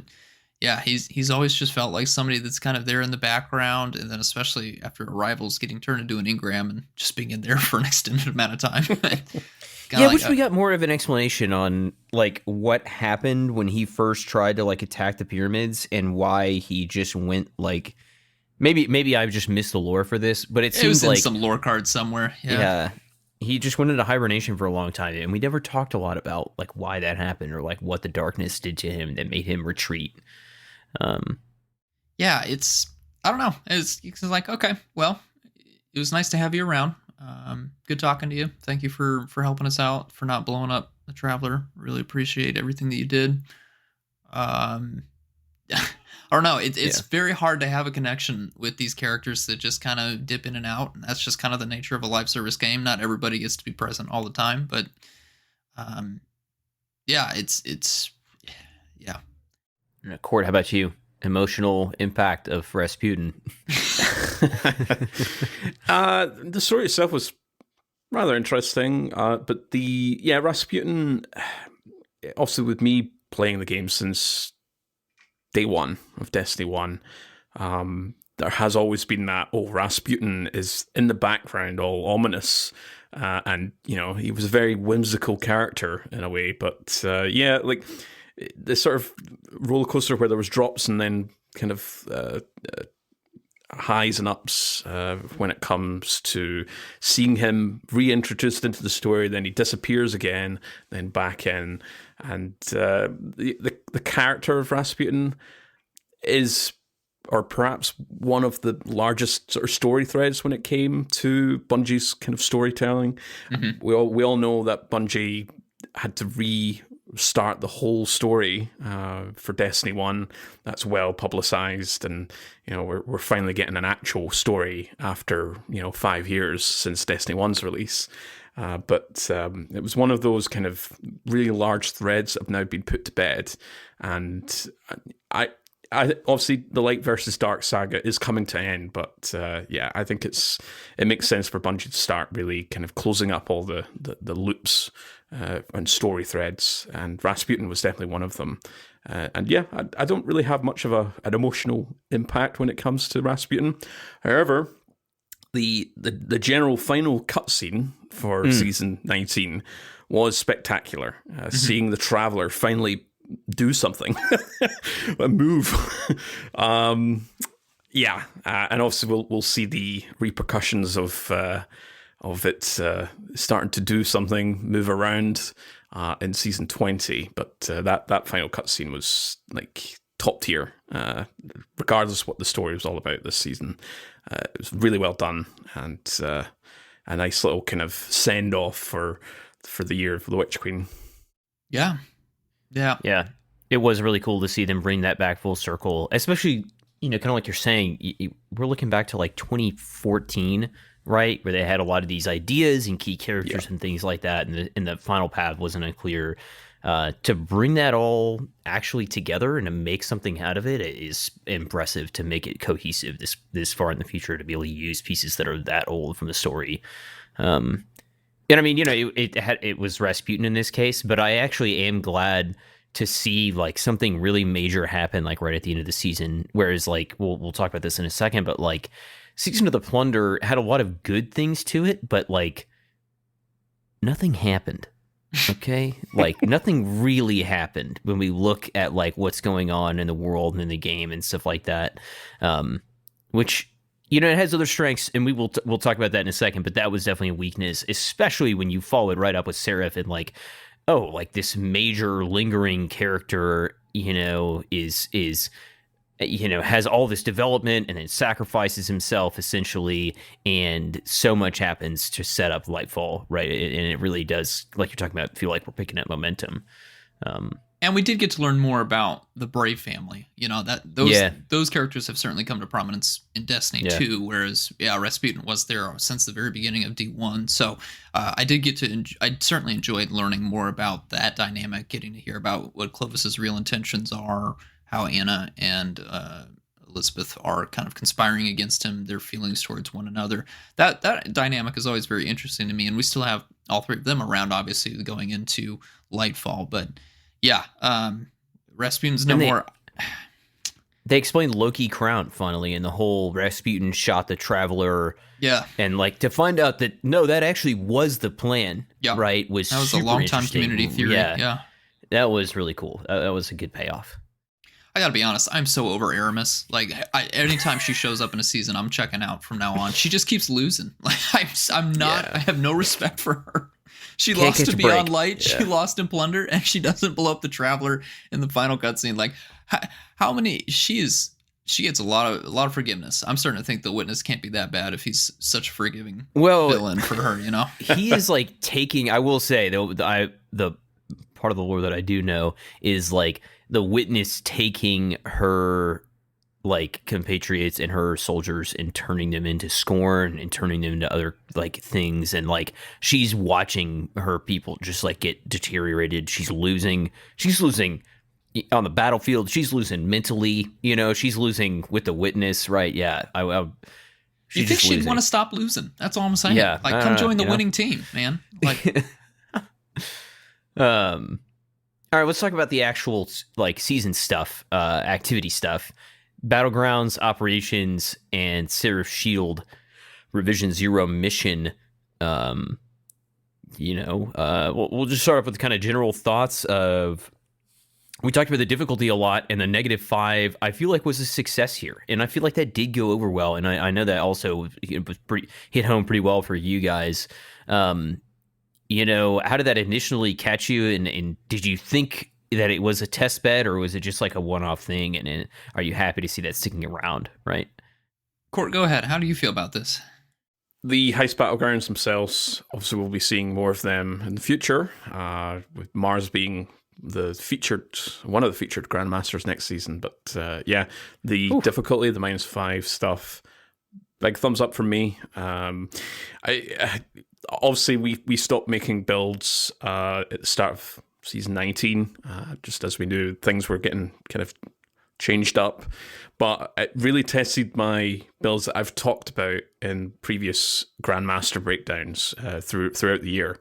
It really tested them, and that's what I wanted, was that type of content to really see where the weakness points were on, say, my Void Hunter or my Stasis Hunter, or like my Titans and my Warlocks as well. I do have builds there from you guys that I've copied over, and just to really flex their strength. So I'm really happy that we're getting that expanded on. But I had a feeling they were looking at that. Was it? What was the 6-player activity on Season of the Plunder? What was the name of that? Catch Crash. Yeah, Catch Crash had. Did that have a similar element? It was. I don't think it was -5, but there was some sort of scaling when it came to that, if I'm not mistaken. So, like, from remember. That, yeah, I might be just talking baloney here, but there has been previous activities that have kind of tested the waters for the -5, and seeing it with Heist Battlegrounds was a nice little introduction. Everything else, operations were really fun, the sort of one-offs. The Seraph Shield, obviously, after 10 times of doing that mission, it does get a little bit repetitive.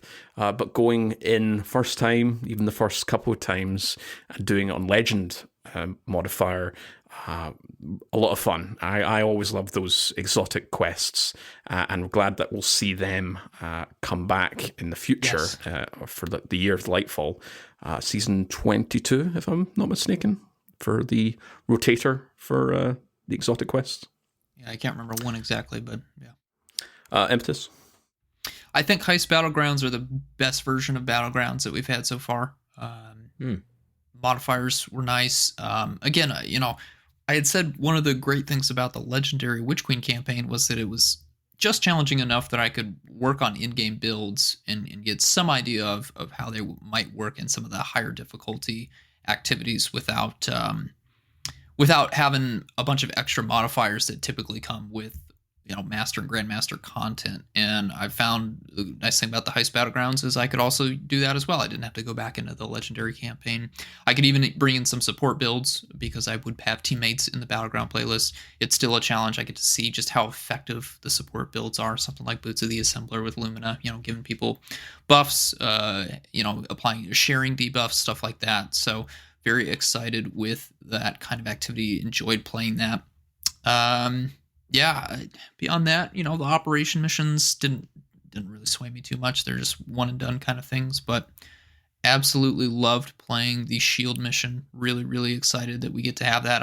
I did actually have, Mike Lane's been doing some recruiting, and we have some new players coming in, and one of them wanted to do Deepstone Crypt for the first time, and we got to ask them, hey, have you done the Seraph Shield mission before? And they said, yep. And I'm like, great. So you remember those augments? Well, here's how they work in this raid. And, it saved us so much time. And I think that was a really, really smart move on Bungie's decision to bring some of that content over.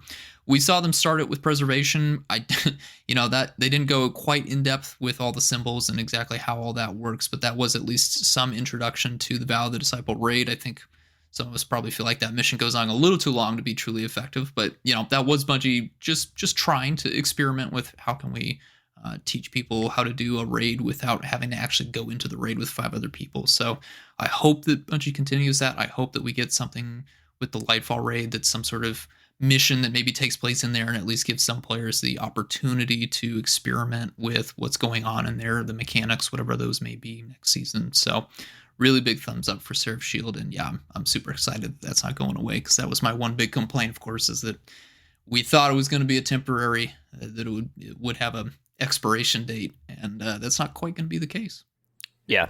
The last thing I'll say about the activities, Revision Zero mission, it was just top notch, right?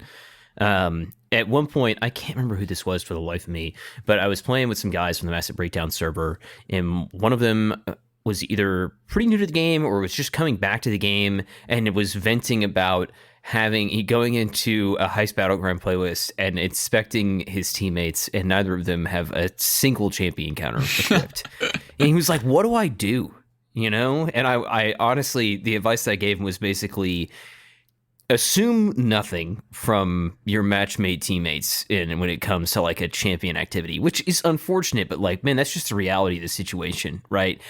You need to bring whatever champions you're going to see there, you need to bring counters to both of them or all three of them, right? You know, running like a Wishender with an unstopped grenade launcher and overload void grenades, right? Like you need to come prepared to handle every champion type because you just can't actually expect your teammates to do anything, which is kind of, I mean, that's just like a commentary on the unfortunate reality of like doing a matchmade activity that has champions in it. And that's been that way for a long time, but I don't know, it just took me back to early in the season. Mm-hmm. Let's talk about the weapons, man. Seraph weapons, Ikelos weapons, dungeon weapons, playlist weapons, the Velis X. We got a few new world drops, and we got a Deep Zone Crypt refresh on the loot pool. I mean, bangers. There's a lot of weapons. Yeah, absolute bangers here. Even the refreshed loot pool from the Deep Zone Crypt, they're all bangers. Mm-hmm. The Ikelos weapon returns, all bangers. The SMG specifically, but no, the weapons team they still don't seem they've lost any steam. They are still going on as usual. They're plowing ahead with some absolute great weapons. And I'm just looking at my dim here, and yeah, a lot of the weapons that I've tagged to be sort of coming into Lightfall they're mostly at season 19.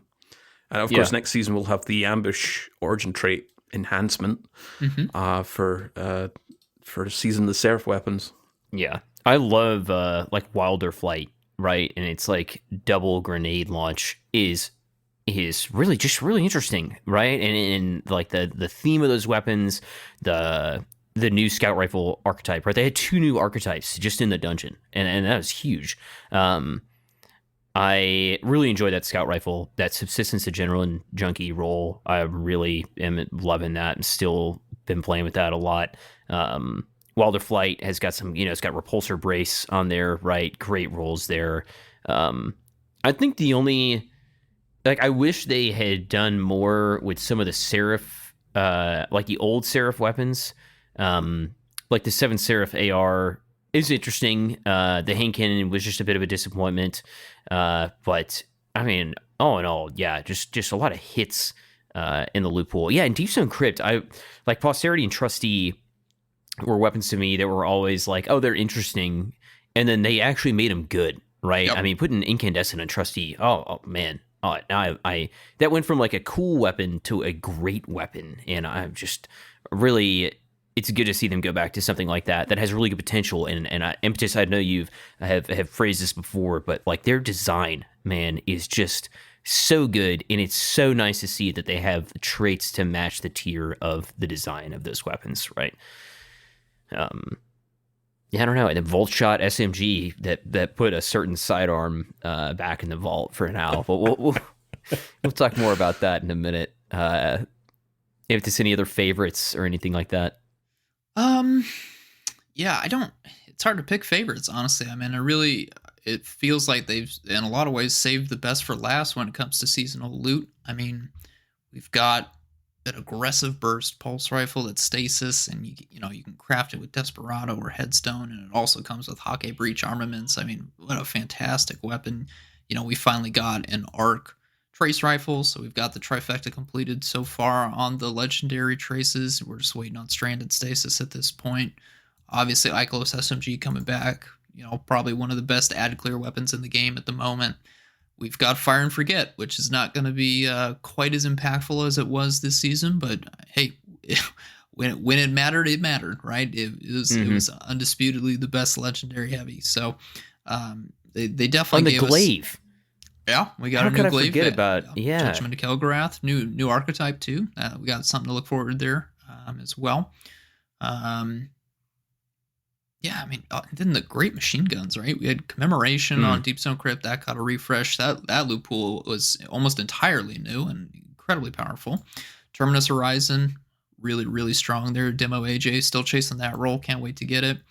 And then, of course, Retrofit Escapade had some time in the spotlight as, breaking the game. Will it break the game in Lightfall? It's been tweaked, but, the changes to ammo and the enhanced field prep, that's still going to have a place. I mean, you're going to be carrying a truly ridiculous amount of bullets into Lightfall with that if you have it crafted properly. So, yeah, I mean, they're firing on all cylinders. I've got all the faith in the world in the weapons team for next season. It seems like they're really, really on top of their game here, and of course, just getting even more elemental perks is going to be huge. So, what about so not you, only Court? do we have, go ahead, Court. No, I was just gonna, I've already said my piece about weapons. I was going to talk about the perks and origin traits. Go for it. Yeah, speaking of continuing to innovate. Yes, Impetus mentioned a few weapons there with target lock. That was the big one, at least for, to be honest, actually in both sandboxes, PvP and PvE. A cascade point, probably the next best one for our sandbox. But we also did get close to melee, which is the glaive perk, offhand strike, perfect float, and shot swap.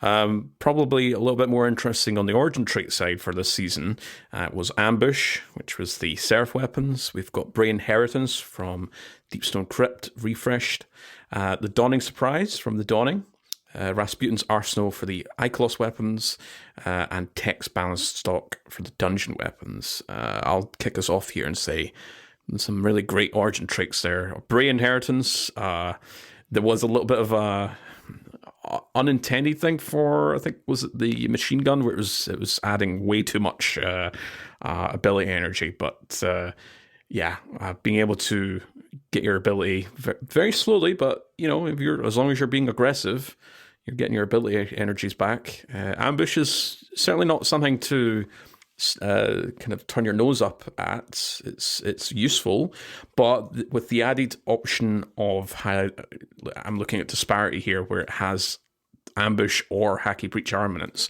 and it's the same with most of the Seraph weapons, where they've got the origin trait and then the foundry trait. So that was a nice little change to see. What about you guys? What any perks that you've been chasing? Dawning Surprise definitely surprised me. I mean, that is a very strong, very strong origin trait for a weapon set that only comes around once a year. Like, especially on Zephyr, that's going to be really strong now that Cold Steel can stun champions. Like, we're obviously getting medieval champions, so all sorts will have the option with that up in the background to stun overloads, but Cold Steel being able to apply slow stacks to any enemies, not just champions, is really strong. And then having that Dawning Gift pop right near you as maybe you're working on a champion, so you can get that health regeneration, and then also the ability energy as well. Like, yeah, okay, I'll rock a Stasis Sword. Let's go crazy with it. Obviously, Glacioclasm continues to be probably one of the better Void Fusion rifles with all the different updates to its perks that it got this last time around here. So, yeah, Dawning continues to have just a really, really impressive weapon set, which is kind of amusing to me. Remember when we thought that was going to give actual Dawning gifts? Remember that? Yeah. It gives us something better. Yeah. I think that I was not into shot swap when I first, basically just saw it and read its description and put it to use. But I've come around a little bit on that as like a way to balance quick draw, essentially, as in its former state, right? Is kind of how I see that guy. Cascade Point definitely and Target Lock like really impressed me the most as far as their functionality and just like really feeling innovative in a totally different perk, right? Or like something that has not been on a legendary weapon at all. And the way that Cascade Point kind of works on something like Desperado and just changes it up to work in such a different way with so much more is really interesting. And they both have like viable places in the sandbox, and I can't wait to see. I'm definitely looking forward to seeing more weapons with Target Lock and Cascade Point, and to see how those are affected by those traits, and to see where they find their place in the sandbox. It definitely is funny to me because, like we were talking about, thinking back to the interview with Chris and Vivian, which was another highlight of the year, and listening to Chris be like, "Oh, what do you think would be a good Tex Mechanica trait?" And he's like, he knows it's coming out in like 2 weeks, right? And they've already got it lined up, and just like the little bit of trolling there, goes a long way, and that was really funny. And I do like the way that I do like how they handled that, and I do like how that landed with those weapons. And I find that I can actually make pretty good use of it, honestly, with the grenade launcher, Wilder Flight, that we were talking about a minute ago. Definitely. We also got some new exotic weapons this year. Revision 0, Hierarchy of Needs, or this season, I should say, Manticore. And then we also get a catalyst for Cloud Strike, which pumps that up a little bit. Revision 0 is a really unique way that they went about this, with all of its different options and catalysts and things like that, and really felt like it fit the crafting system super well, right? It was just like made to work with this. I use it in PvE a little bit. I like it in PvE or PvP a lot. Nothing quite as satisfying as hitting one of those sniper shots from the Revision 0. And Manticore, it doesn't really fit my playstyle. Hierarchy of Needs is a lot of fun. I don't know. Any thoughts on our seasonals here, you guys? Revision 0, its whole kind of interesting gimmick. I don't want to call it gimmicks. That does have kind of negative connotations, with it being Merc's gun as well. But the whole crafting the exotic, which we've already been able to craft an exotic before with Osteostriga, but being able to implement or choose whatever catalyst you want, very interesting. I wonder if this is setting things up for potential future use of this. I think we did maybe mention this before, where they might not go down the entire route of how Revision 0 has with, you can pick and choose whatever catalyst you want, but it certainly opens the door for this is something that they're capable of doing for crafting exotic weapons. Hierarchy of Needs, I want it to work. I think with the whole synergy with Warmind cells disappearing, I wonder where it's going to really sit. Because you could get the larger radius if you exploded a Warmind cell, but that's obviously not going to be possible anymore. Maybe some solar synergy, I think. Manticore is very interesting. The whole, holding yourself in air really plays into a sandbox that we don't talk about very often. That's airborne effectiveness, but we don't necessarily need to talk about it. But it's a very interesting weapon. I think with it being void, it may have a big kind of push for Season 20. And Cloud Strike Catalyst, pretty interesting. Triple tap. It did get a little bump in handling as well, so you can maybe see a little bit of this next season. We know a lot of things are moving in terms of the heavy ammo economy and the metas. We might see Cloud Strike return as a kind of really super powered burst damage option.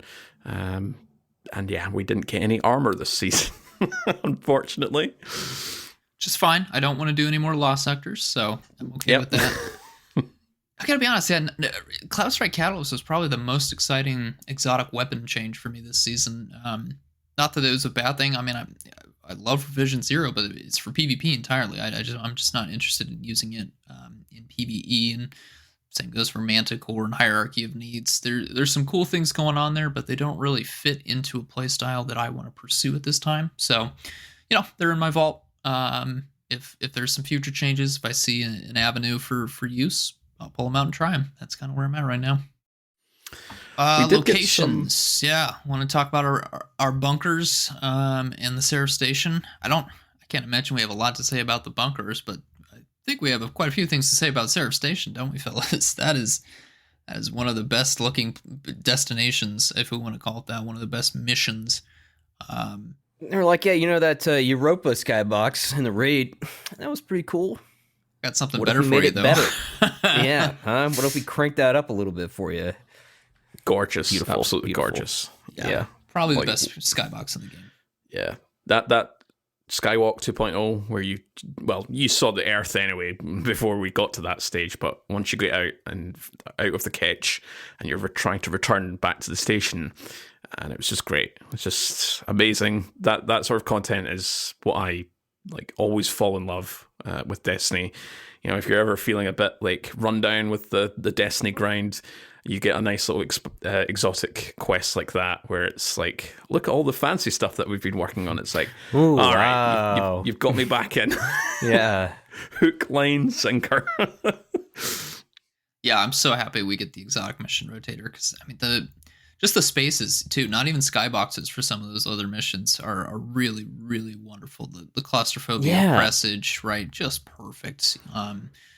And yeah, I'm really, really happy that people will still have an opportunity to play Surf Station down the road. Dude, I'm really gunning for 0 Hour to be added into that playlist at some point. I loved going back to the old tower. It's just such a cool mission. The puzzles in it were super cool. I really enjoyed those. Yeah, just that's another one that hit on all cylinders for me. Yeah. Good way to round out the year again. It feels like they really saved some good stuff for last, and I think that has definitely made Surf memorable for a lot of players, whether it's just that seasonal activity really hitting right. Obviously, Surf Station just being a joy to play through for the experience, maybe. Yeah, love it. We can hit on our kind of artifact real quick. It definitely felt like a have fun artifact, right? Monochromatic, solo op, weaken clear, loosen finisher.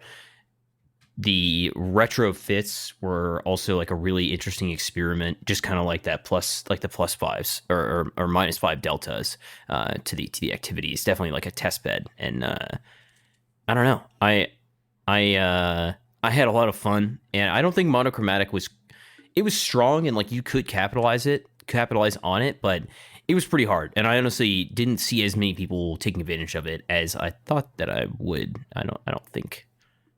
Felt like it landed a season too early, or maybe 2 seasons early. I do think maybe next season with maybe just thinking about overcharging and surging, I probably would have paid a little bit more attention to that right now. Same thing with monochromatic maestro, actually. Good ideas. I certainly wouldn't say they're bad. I would want to see them again, but there's just not enough of a push for me to really engage with them this time around with what we have, our the shape of our sandbox. But yeah, Lucid Finisher came back, and we're getting Volatile Flow next season, so everything's up for a return at some point. So maybe I'll feel differently about these later on. Who knows?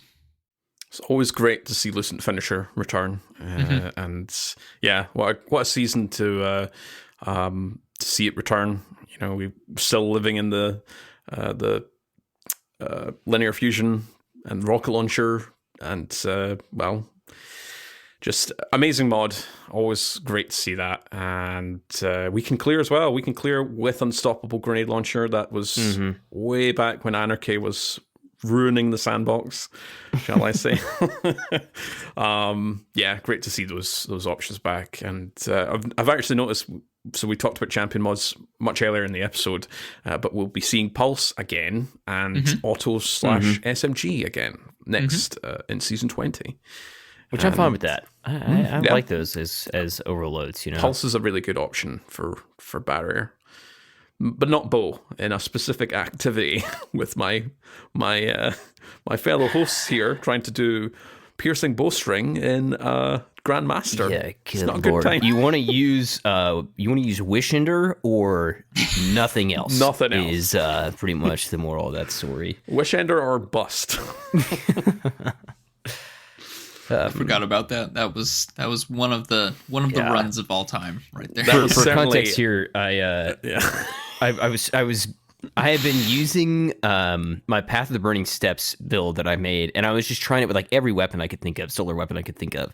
And when I loaded up, I was on Tikus with a grenade launcher or something like that, and a rocket. And I was like, oh, this build is fine, right? Let's just jump into the GM. It doesn't matter. I can just use what I've got on me. Yeah, no. that was not a good So time. that was a lie. Yeah, that was a lie, dude. Tickus is not the option for a Grandmaster scenario.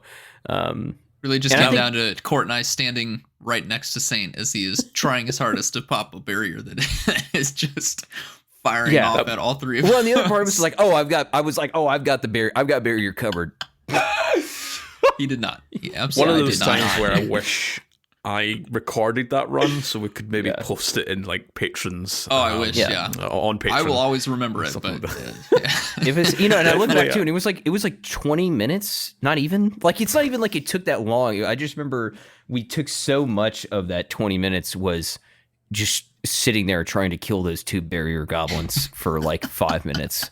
Absolutely shambolic. Complete shambles. Never again.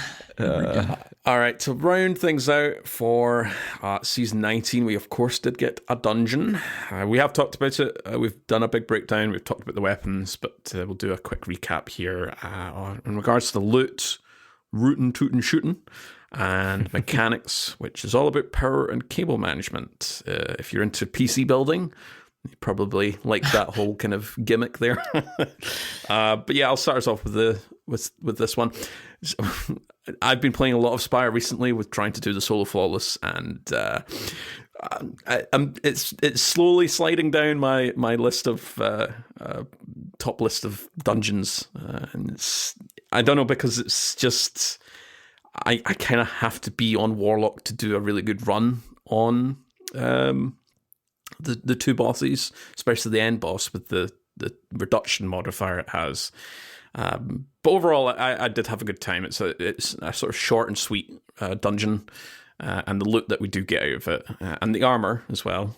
Not forgetting the armor, looking like a space cowboy, quite literally.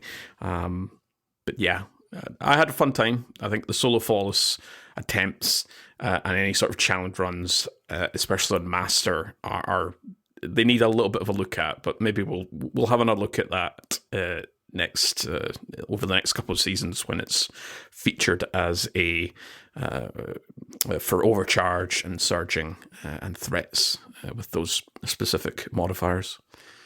You guys got any points for Spire of the Watcher? The boss design is so weird to me. That reduction.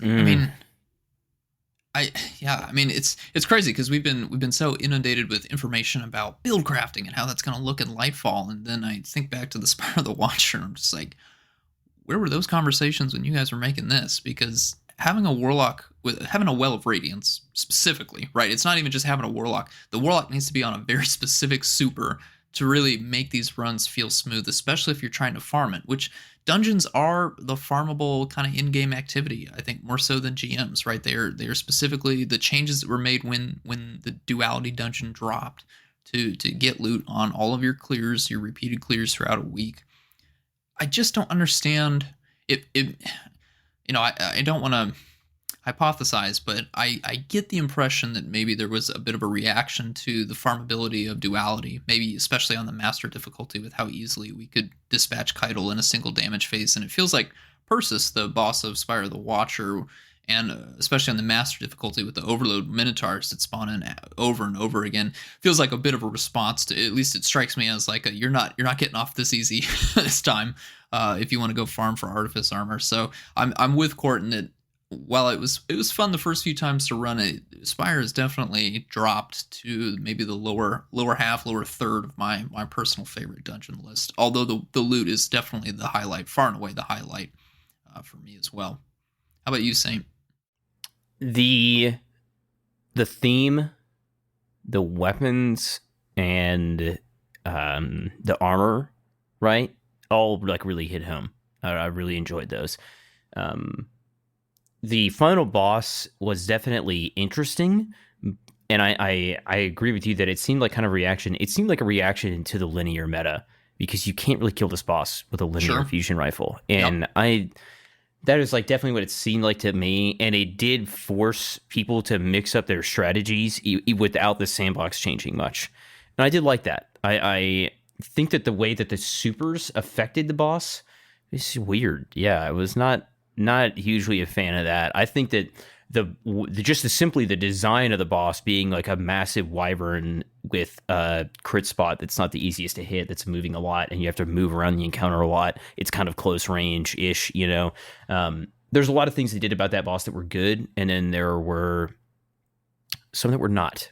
I don't know. That's all I got for Spire, though. Overall, enjoyed the dungeon. Still think Prophecy is my favorite. Yeah, definitely agree with that. All right, shall we look back even further? Shall we cast our minds back an entire year? Take a look at Witch Queen, year 5, seasons 16 through 19. Let's do it. Yeah, I mean, goodness sakes, a lot has changed. I'm just looking at our list here of everything. Let's, I guess, start with the story and the narrative, as we always do. Got to finally meet Savathun. Made short work of her, and then just back to business as usual, I guess. She's been in the background. She came to the foreground, and she's back in the background. Just really kind of surprised about that. Didn't expect it. They made a big deal about the Lightbearer Hive. They showed up. They're definitely in the game. There's just not a lot of them. It kind of surprised me. It turns out that there's about 12 of them. You fight them in the campaign. You fight a few of them in the PsyOps Battleground. You fight a few of them in 1 GM, and that's it. That's all there is to them. They're weird. I mean, from a lore perspective, you can't just stick them in a bunch of stuff. Obviously, I do get that. And I think with the enemies that we've got coming in with Lightfall, Tormentors can probably show up in a few more activities than Lightbearing Hive can.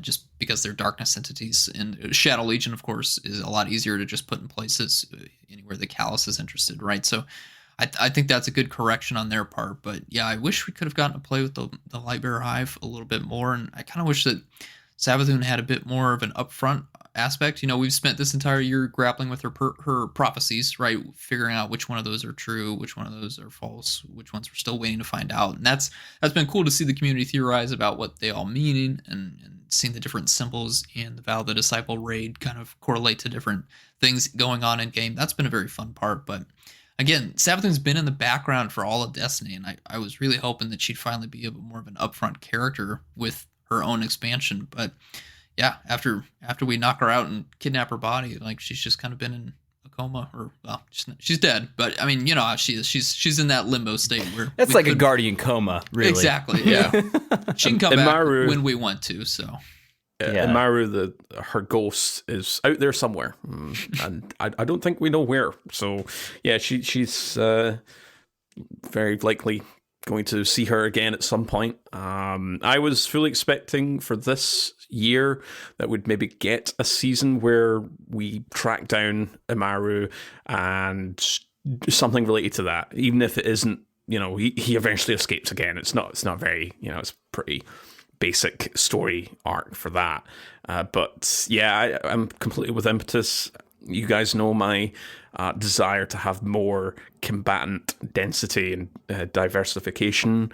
And Lucent Hive definitely helped. And it's been a real shame that this was the year that we had them introduced into the game. Yeah, Impetus mentioned you can't just fling them into any old content, but it's just been weird that I thought we're in a different year of the Destiny 2, because when I look back to Witch Queen, where we had all these Lucent Hive, and we've not seen them again, other than there's one of the plunder missions, the pirate hideouts. We had a few by the in way, there, and that was it. So yeah, like the story, very interesting. But yeah, like. One of you mentioned about Season the Plunder, how it was just like, oh, this is the filler episode then, I guess. It's like, okay, back to usual. We're just shooting some Hive and some Elixni that are not with us, they're against us. And it's just like, okay. But the sort of the overarching story narrative leading up to Lightfall has been really interesting, and we've seen all the cutscenes and we've seen the story trailers, and it's just like, oh, we're finally getting to the end game of Destiny 2, or Destiny as a franchise for the Dark versus Light saga. And yeah, I'm looking forward to the year of Lightfall It's looking very interesting. Saint, you got anything here? Yeah, I definitely hear you with the Witch Queen. I was anticipating her dying because I was expecting, like, my thought was that they want King's Fall 2.0 or Taken King 2.0, right? But I think that what made it feel not as bad that she just died immediately in the end of the campaign was the truths and a lie, where you would go do these missions and she would tell you 2 things that were false and 2 things that were true, I think was like the general scenario. And in my head, I remember thinking, okay, if any of the 2 things that she just said were true, those are really meaningful. Those are really impactful, right? So I did like the way that they kept the story going. I really enjoyed the Lucid Hive, and kind of like you guys have said, I wish we got more Lucid Hive because it was like they're an intelligent enemy. They are formidable to fight against. They can kill you easily. They can move. You have to get close to finish them off, right? But there wasn't enough Lucid Hive in the world, and I still wish that there was more Lucid Hive. Yeah, I don't know. I also would have. I think I would have really enjoyed a Savathûn raid fight.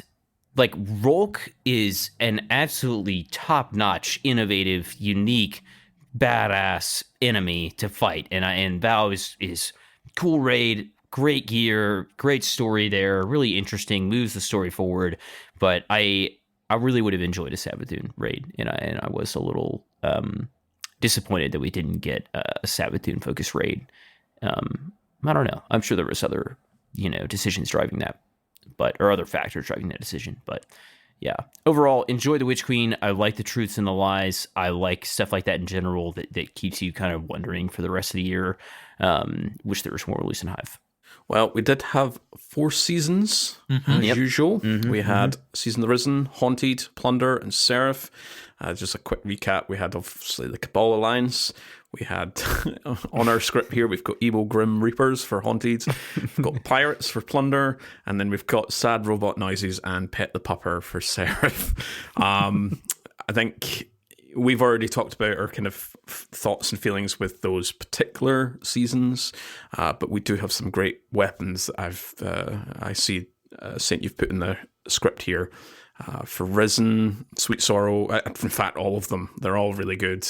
Haunted, I think, took a little bit of a turn downwards. Not saying that all of them are bad, but Bump in the Night and Hollow Denial are certainly my favourites out of those that collection. For Plunder, Brigand's Law, Sales by Pitch Glass as well. And for Seraph, as we've already been talking about, I think pretty much all of them, again, kind of came back as some great highlights. For me, comparison, compared to previous years, so let's say Beyond Light, we had Hunt, Chosen, Splicer, Lost. I think this year's been a bit of a weird... So, Haunted and Plunder, for me, were probably the weakest seasons. Weirdly, the season that launched with Witch Queen was Risen. I think that season was really great. There's a lot of things that were happening during that year, so we had 2 instances of content to play through, the season itself and the story of the Witch Queen. But the season of Risen was top tier for me, probably followed by Seraph, and then Haunted, and then Plunder. I think just a bit of a weird kind of high point to midpoint, back to high point, which we haven't really seen previously. I think compared to Beyond Light, Hunt wasn't really a great season. Wasn't really a season. Yeah, I know. It was there. But Chosen and Splicer were really great, and then Lost as well. Yeah, it was a big long expansion. We had the 30th anniversary launch with it, or halfway through it. But just a weird kind of inversion compared to previous. Season of the Splicer. Whew. Still just top-notch content, man. And I guess Undying, Dawn, Worthy, and Arrivals would be like the Shadowkeep equivalents, right? Kind of rounding that out. I actually really enjoyed Haunted. It was like such an emotional thing, and I like that it was not super, like, it was about the threat of like Callus and like what's happening with Callus and stuff like that, but it was really internally focused on like excavating these deep stories out of some of our older characters, like the story of Zavala and his wife, his partner, I don't know what she was, his wife, whatever. Yeah, his son. Yeah. Oh man, what a story, dude. What an incredible piece of lore there, and it helps you just like understand this character, right? And the way that he acts and his fears and all that stuff. And Crow confronting Uldren was interesting too. I know some people got tired of Uldren, and then Keitel, right?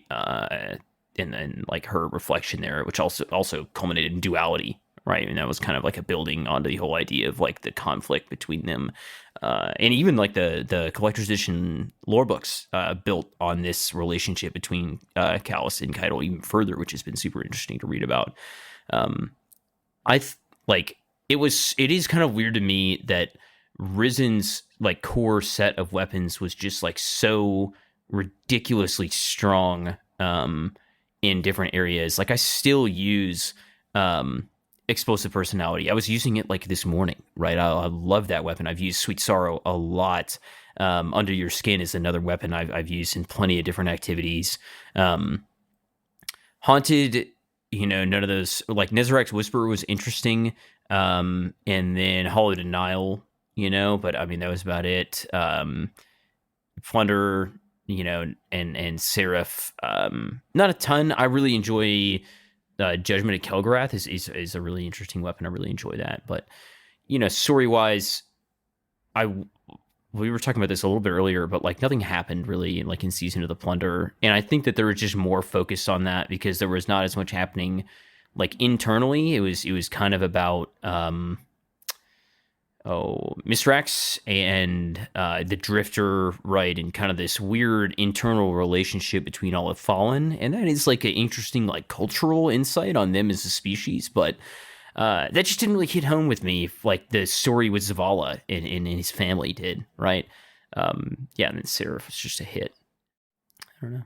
Yeah, I think the continuation between Risen and Haunted is probably my favorite part of this year from a seasonal point of view. Really, really love the development that we got to see with Keitel. She obviously made a pretty big first impression in Chosen when she was our enemy, and we win over her respect, and she, I think, also in some degree wins over our respect. And then that's really cemented in Risen when we got to go fight off the Lightbearing Hive that suddenly show up across the solar system. But then we really become allies in Haunted, and I thought that was, that final cutscene actually, when we're in the lunar pyramid together, for me hits almost as hard as the final cutscene of Seraph. I mean, really a very vulnerable moment between a lot of the characters that we don't get to see when it's all happening in the same space together, and also Keitel being there when we're fending off that weird projection of Callus was a cool moment. So very excited to see that Keitel's going to be with us in Neomuna, leading forces and stuff. I think definitely the interactions between her and Callus are going to be really, really spicy from a narrative point of view. Plunder, Plunder really feels like a misstep. I think the nicest thing I can say is I'm glad that they saved the longest season of the year for the third and not the fourth. I think Seraph would have lost a lot of its momentum had that been the long one. So I'm glad they did make that change, but the fact that Plunder has such a tone shift from what came before, and then also kind of the urgency of Seraph, it just really stands out in a poor way for me. It kind of feels like a waste of time when I really wanted things to be ramping up. We know the Witness is coming with a big fleet of pyramid ships. I wanted to start preparing for that, and instead I'm chasing around these various pirate lords trying to gather these darkness relics that, it all culminates and we mix them into a drink and feed them to Osiris, and that's how Osiris comes back. Like, okay, I didn't know that was something we could do, but that's cool. welcome back, Osiris. Anyway, here's Season of the Seraph. Let's get back to business. I mean, the story did not do much for me in Plunder.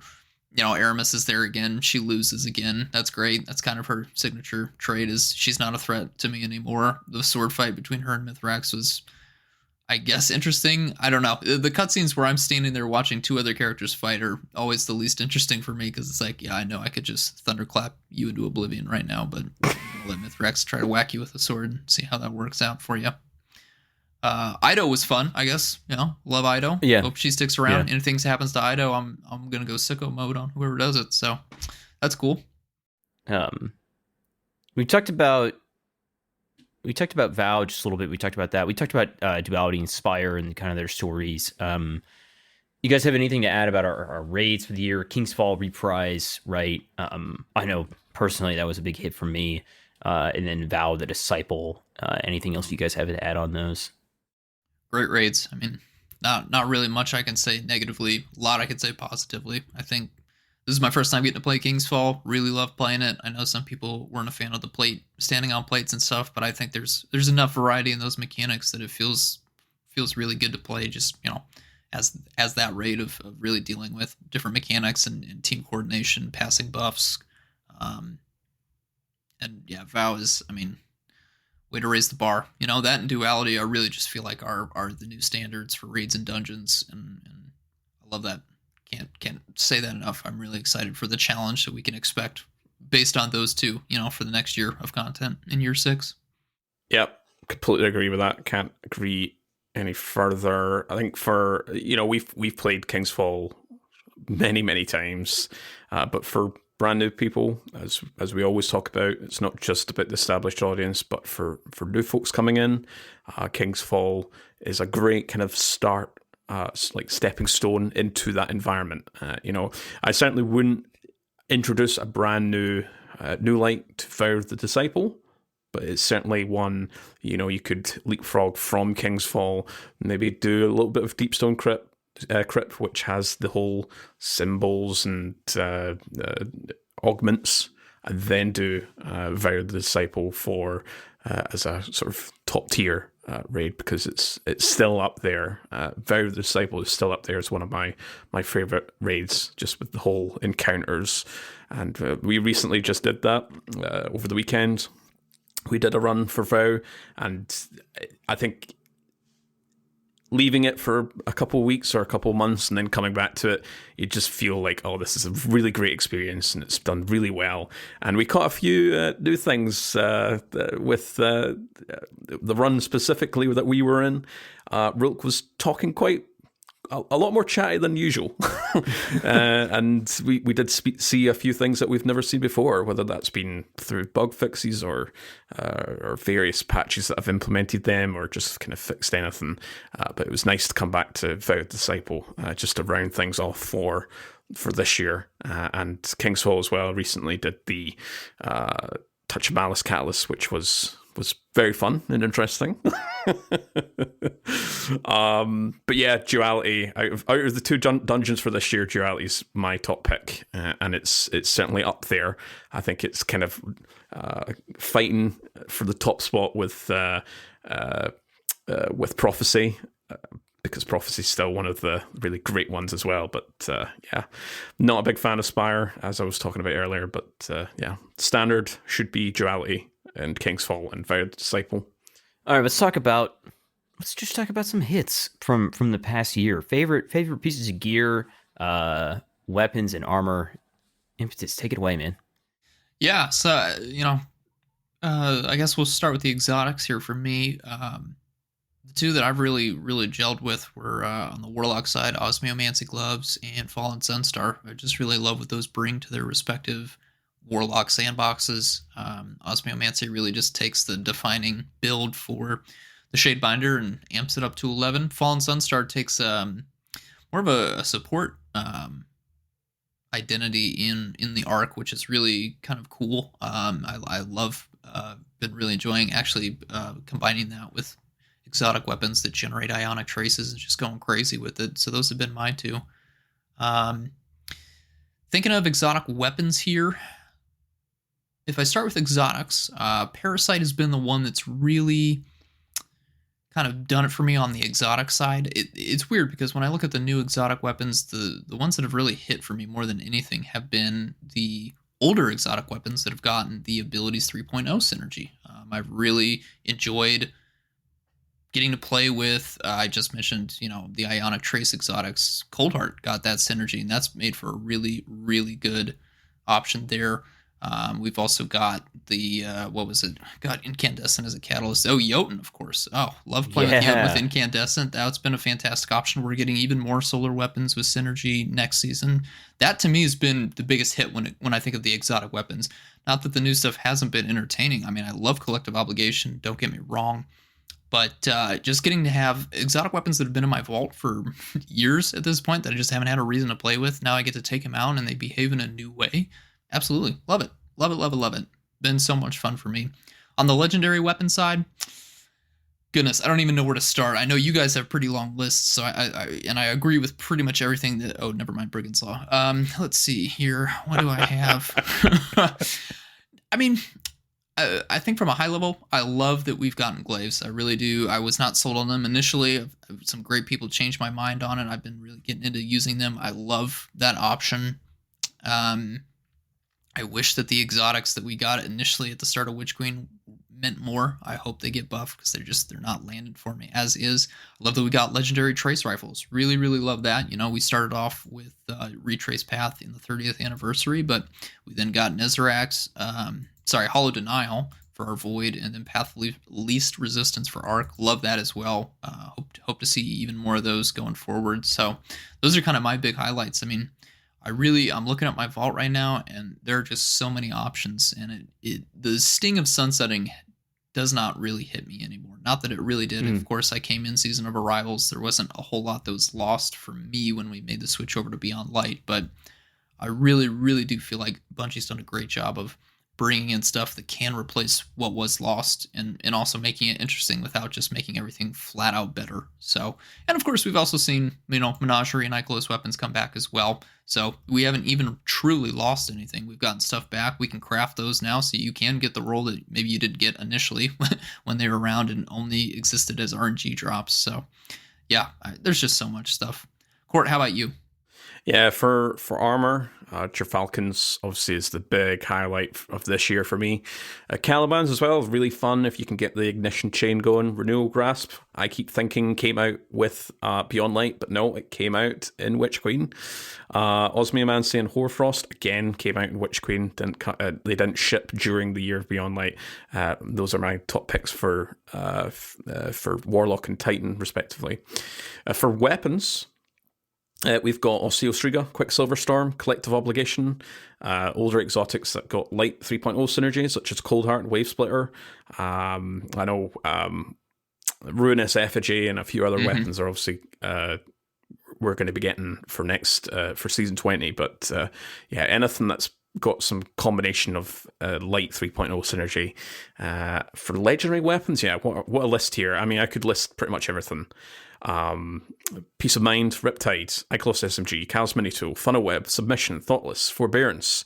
Forbearance is my, probably... I've not used it as much, but when paired with the Arc 3.0 classes that I've been running, probably for Season 20 in the Lightfall what if you could campaign. Explode everything and heal yourself at the same time? What does that do for you? Huh? Anything? All right. It's just such a great grenade launcher, that. Likely Suspect, the Hothead, Red Herring, Cataclysmic, another banger of a raid weapon. Chain of Command, which was a ritual weapon, really great bog standard machine gun, but it does have osmosis, and you can really play around with that because it's a stasis weapon. And pretty much all of the Kingsfall weapons and the refreshed Deepstone Crypt weapons. Bequest being my beloved. Just an absolute banger of a year for weapons and some exotic armor. I know we kind of we talk about exotic armor infrequently, and it's normally pretty negative negatively when it comes to, what are we expecting with a lot of the older exotic armor, but we did get some real bangers for this year. Saint, what's your highlights? Yeah, definitely Hoarfrost and the way that allows you to capitalize on some of those stasis builds for like grenade cooldowns and stuff like that is just absolutely great. Have to mention Loreley. I mean, it's been nerfed and it's still incredibly strong. It makes it incredibly hard to die and really leans into that tank, really, really classic like tank build, which was a lot of fun. And I mean, it was definitely overpowered, but I enjoyed it while it lasted. And Caliban's Hand too. I don't play a ton of Hunter, but how easy it is to trigger and chain those explosions is just so much fun, and really enjoyed the time that I did spend on Caliban's Hand, and even Arc Hunter too.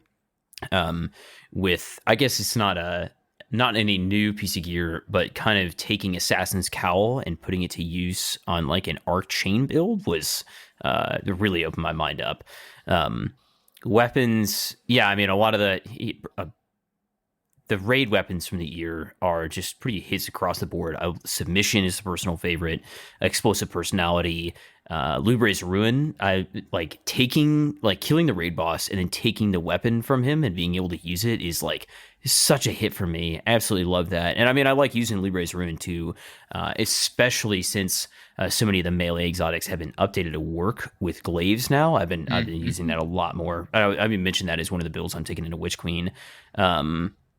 Brigand's Law, they got me to use a sidearm in PvE, and man, that is taking something, because despite how good they look on paper, sidearms typically just do not feel good to use. They're not effective in PvE, and Brigand's Law actually broke the mold and was enjoyable to use, and I used it for most of that season, and I had a lot of fun with it.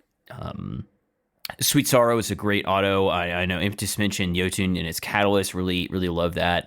And then finally, the how can I not mention my precious Reed's Regret that I got from this year that I absolutely used and abused all year with the whole quad of might and the triple tap firing line Vice Stinger. That was a weapon that I worked hard to get and then used a lot. It's definitely hits home for me, and I know that it's the Vice Stinger is getting nerfed down, but I mean it's had a year, right? It is sad to see that it's also getting affected on special and primaries. Something we were talking about earlier. It would have been great to see it get less of a nerf on specials and no nerf essentially on primaries, but maybe we'll come back to that. And kind of speaking of reads. We're looking back also on the year of the linear fusion rifle, What a meta. Yeah, and it's kind of funny looking at where they first started and linears being just bad weapons pretty much outright, or they had high potential maybe, but they didn't have traits to capitalize on what they could do well, and to see them just absolutely bubble up to the top and stay there for the majority of the year, right? And I know that rockets have been up and around, and we're definitely there in early on in Vow, right? The rocket meta was definitely there in day one Vow. But man, yeah, it has just been such a year of linear fusions. You guys happy to see him go? Or are you gonna miss the meta? What are your feelings? I mean, I don't think we can talk about the year of the LFR without mentioning the Divinity nerf. Yeah, that's true. Some people's lowest point or some people's highest point of the year. Thanks, Salt. kind of shit. So yeah, I don't know. I think that precision weapons should have a pretty high damage potential, but LFR's definitely had a high damage potential. So I think they definitely needed a nerf. I'm not going to disagree with that, but yeah, it's interesting. We'll see how things play out. Next season, we'll see if LFRs are well and truly gone. I guess is what I'm thinking, but I don't play place. We did have, for me, LFRs, we've had more than a year now at this point, because we got a bit of a boost of it like before arrivals. So yeah, we've had a long time of LFRs, but I think it's time for just a little bit of a shake-up. I don't think LFRs are going to be completely trashed next season. Still going to have their utility against precision-based enemies. But we'll see. Obviously, rockets can miss, so you're doing 0 damage, as can grenade launchers. And your other options are, your exotics or your swords, which they're not always great in most of the scenarios. And then you've got your exotic machine guns as well. But nice to get a little bit of a shake up. But we did get some hot perks that came out this season. Specifically, I've highlighted as bait and switch, which is obviously the Vowed Disciple exclusive perk. Stats for All did come out, and that is one of our chosen roles for a lot of our weapons that we've been breaking down throughout this year. Combo that with One for All for the Sofa role. Focus Fury, which is really great for a lot of the kind of single target damage weapons. Target Lock and Cascade Point, which we've been talking about recently, and many thanks to Rock DC for breaking down those perks. Some great perks there. You guys got any more sort of hot perks you want to talk about this season? Or for the year, I should say? Bait and Switch definitely created a new space, and I think that helped bolster Linears right up there with Cataclysmic, right? As soon as that started to catch on, I feel like that really snowballed that meta, and it is a very interesting trait, and I like that trait. It's got to be Stats for All for me. I mean, what an obvious pairing for One for All, and the combo of those two, of course, just it's great. The Sofa roll, man. We'll always recommend it anytime it shows up on a weapon. We, of course, got weapon crafting. I think we've already talked about this, really. We discussed this separately in a previous episode with the sort of movement and our thoughts and feelings with weapon crafting. It has evolved over the year of Witch Queen, and it looks like it's going to continue to evolve. I know we've had some kind of bad news related to the sort of shrinking of craftable weapons moving forward. And we'll just have to see what's going to happen in the year of Lightfall, what's going to, see what, Bungie's going to check the pulse on the community. I know it's been sort of a net negative when it came to the overall news. I know, Impetus, you spoke about this with your sort of discussion last episode when it came to the weapon crafting. But overall, it's been a great implementation into the game. Again, I'm pretty much on the fence when it comes to weapon crafting versus RNG. I very much am open to both systems working not together, but to have the opportunity to get whatever role, whether that's through weapon crafting or if it's through RNG. I think both of those systems can coexist together, but it's just this sort of balancing act between those two mechanics or systems in the game. You guys got any more weapon crafting thoughts? I am just I'm really happy to see the way that they're handling it, adept raid loot, and I'm kind of mixed feelings on the way that the rest of the crafting is going. I'm going to just try to wait. I know that, like you said, I listened to last week's episode and listened to a whole discussion on that. But yeah, that's my really positive takeaway. As far as the other changes go, we'll see. We'll see how that lands. I'm in agreement. Yep. Last two things here. We obviously got the introduction of origin traits. It was one big subsystem led by Chris Proctor. We did have him on, and he was talking about this sort of introduction and how, again, another pulse check of the community, how we're feeling about origin traits. I think it's a very good introduction to the system was introduced into the game, and it's only expanded and got even better and better. I mean, some highlighted origin traits here: land tank, which we'll probably be seeing a lot more next season with the resistance changes. Bitter Spite from the Duality dungeon, Runneth Over from Kingsfall, Soul Drinker from Vow of the Disciple, and Vice Stinger as just a foundry trait. But yeah, I think this system, there's been some outliers, whether they've been pretty low potency or very high potency, like Vice Stinger on LFRs. But it's been great to finally see this kind of differentiation between same type weapons, but they've got different origin traits. And the system's been out in wild for a year now, and I certainly see that. I see a lot more options instead of, I've got a 180 hand cannon that's arc and 180 hand cannon that's void, and there's nothing really to make difference between them. It's just the element. But now we've got a lot more options and choices between some great perks overall, but also the origin traits. Yeah. I mean, origin traits are a hit, man. Yeah. You remember when we were all freaking out when they were taking the Masterwork bonus off? Goodness, over a year ago.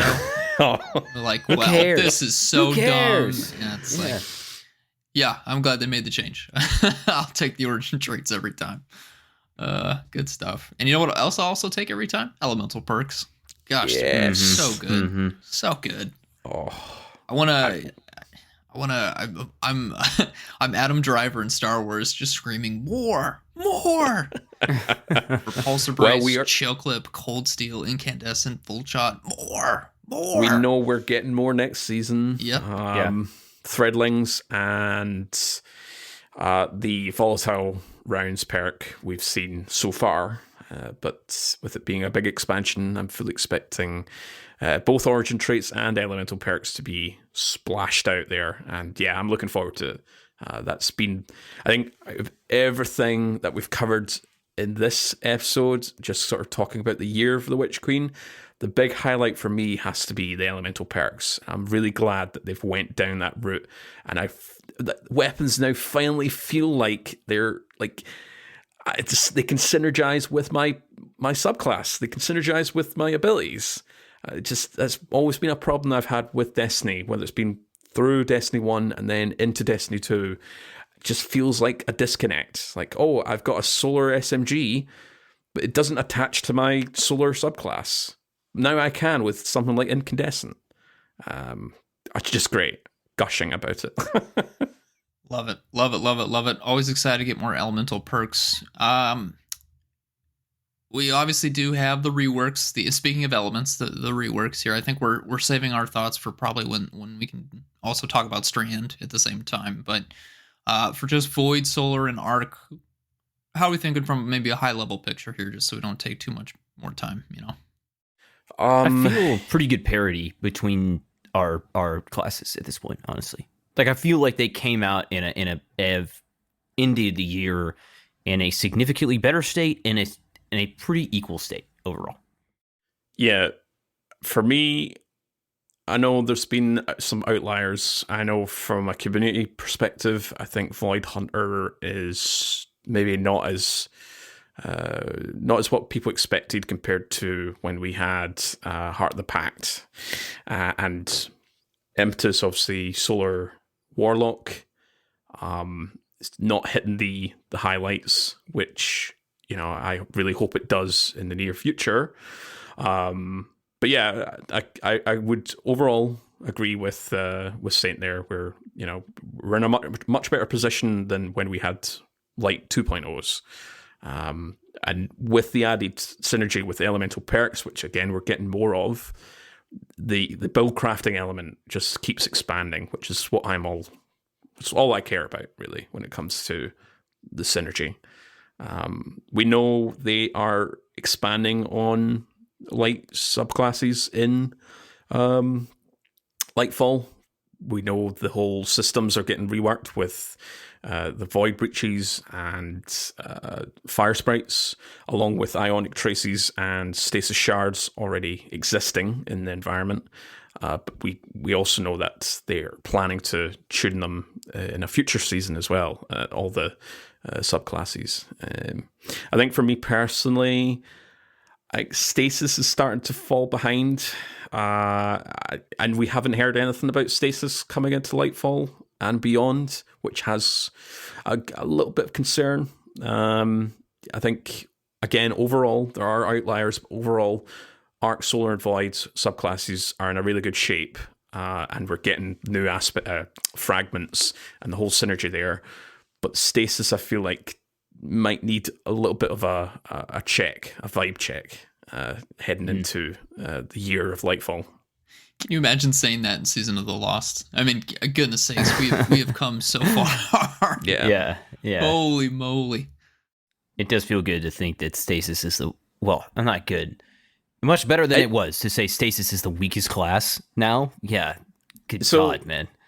I certainly wouldn't say it's maybe overall the weakest compared to the other three, and then, fourth once we get Strand. But it's got more synergy. It's got more opportunity to trigger with elemental perks, and its whole, Stasis's whole gimmick is glacial grenades and stasis shards and slowing and freezing. Whereas the opposite side of the coin with Solar, Void, and Arc, a lot of those supers and some of those abilities still need a vibe check as well. Out of all the Arc subclasses that can jolt, it's only the new super Gathering Storm on Arc Hunter that can do that. Whereas your other supers on Titan and Warlock, they don't have that synergy. So again, we will probably we'll probably see that in the future with some elemental kind of 3.5s, 3.1s. But yeah, Stasis still good. Oh, yeah. Yeah. Overload champions will never be an issue next season. With the ability to slow, I mean, goodness gracious. There's just so many different ways to do it. I think, Stasis is by far the most integrated.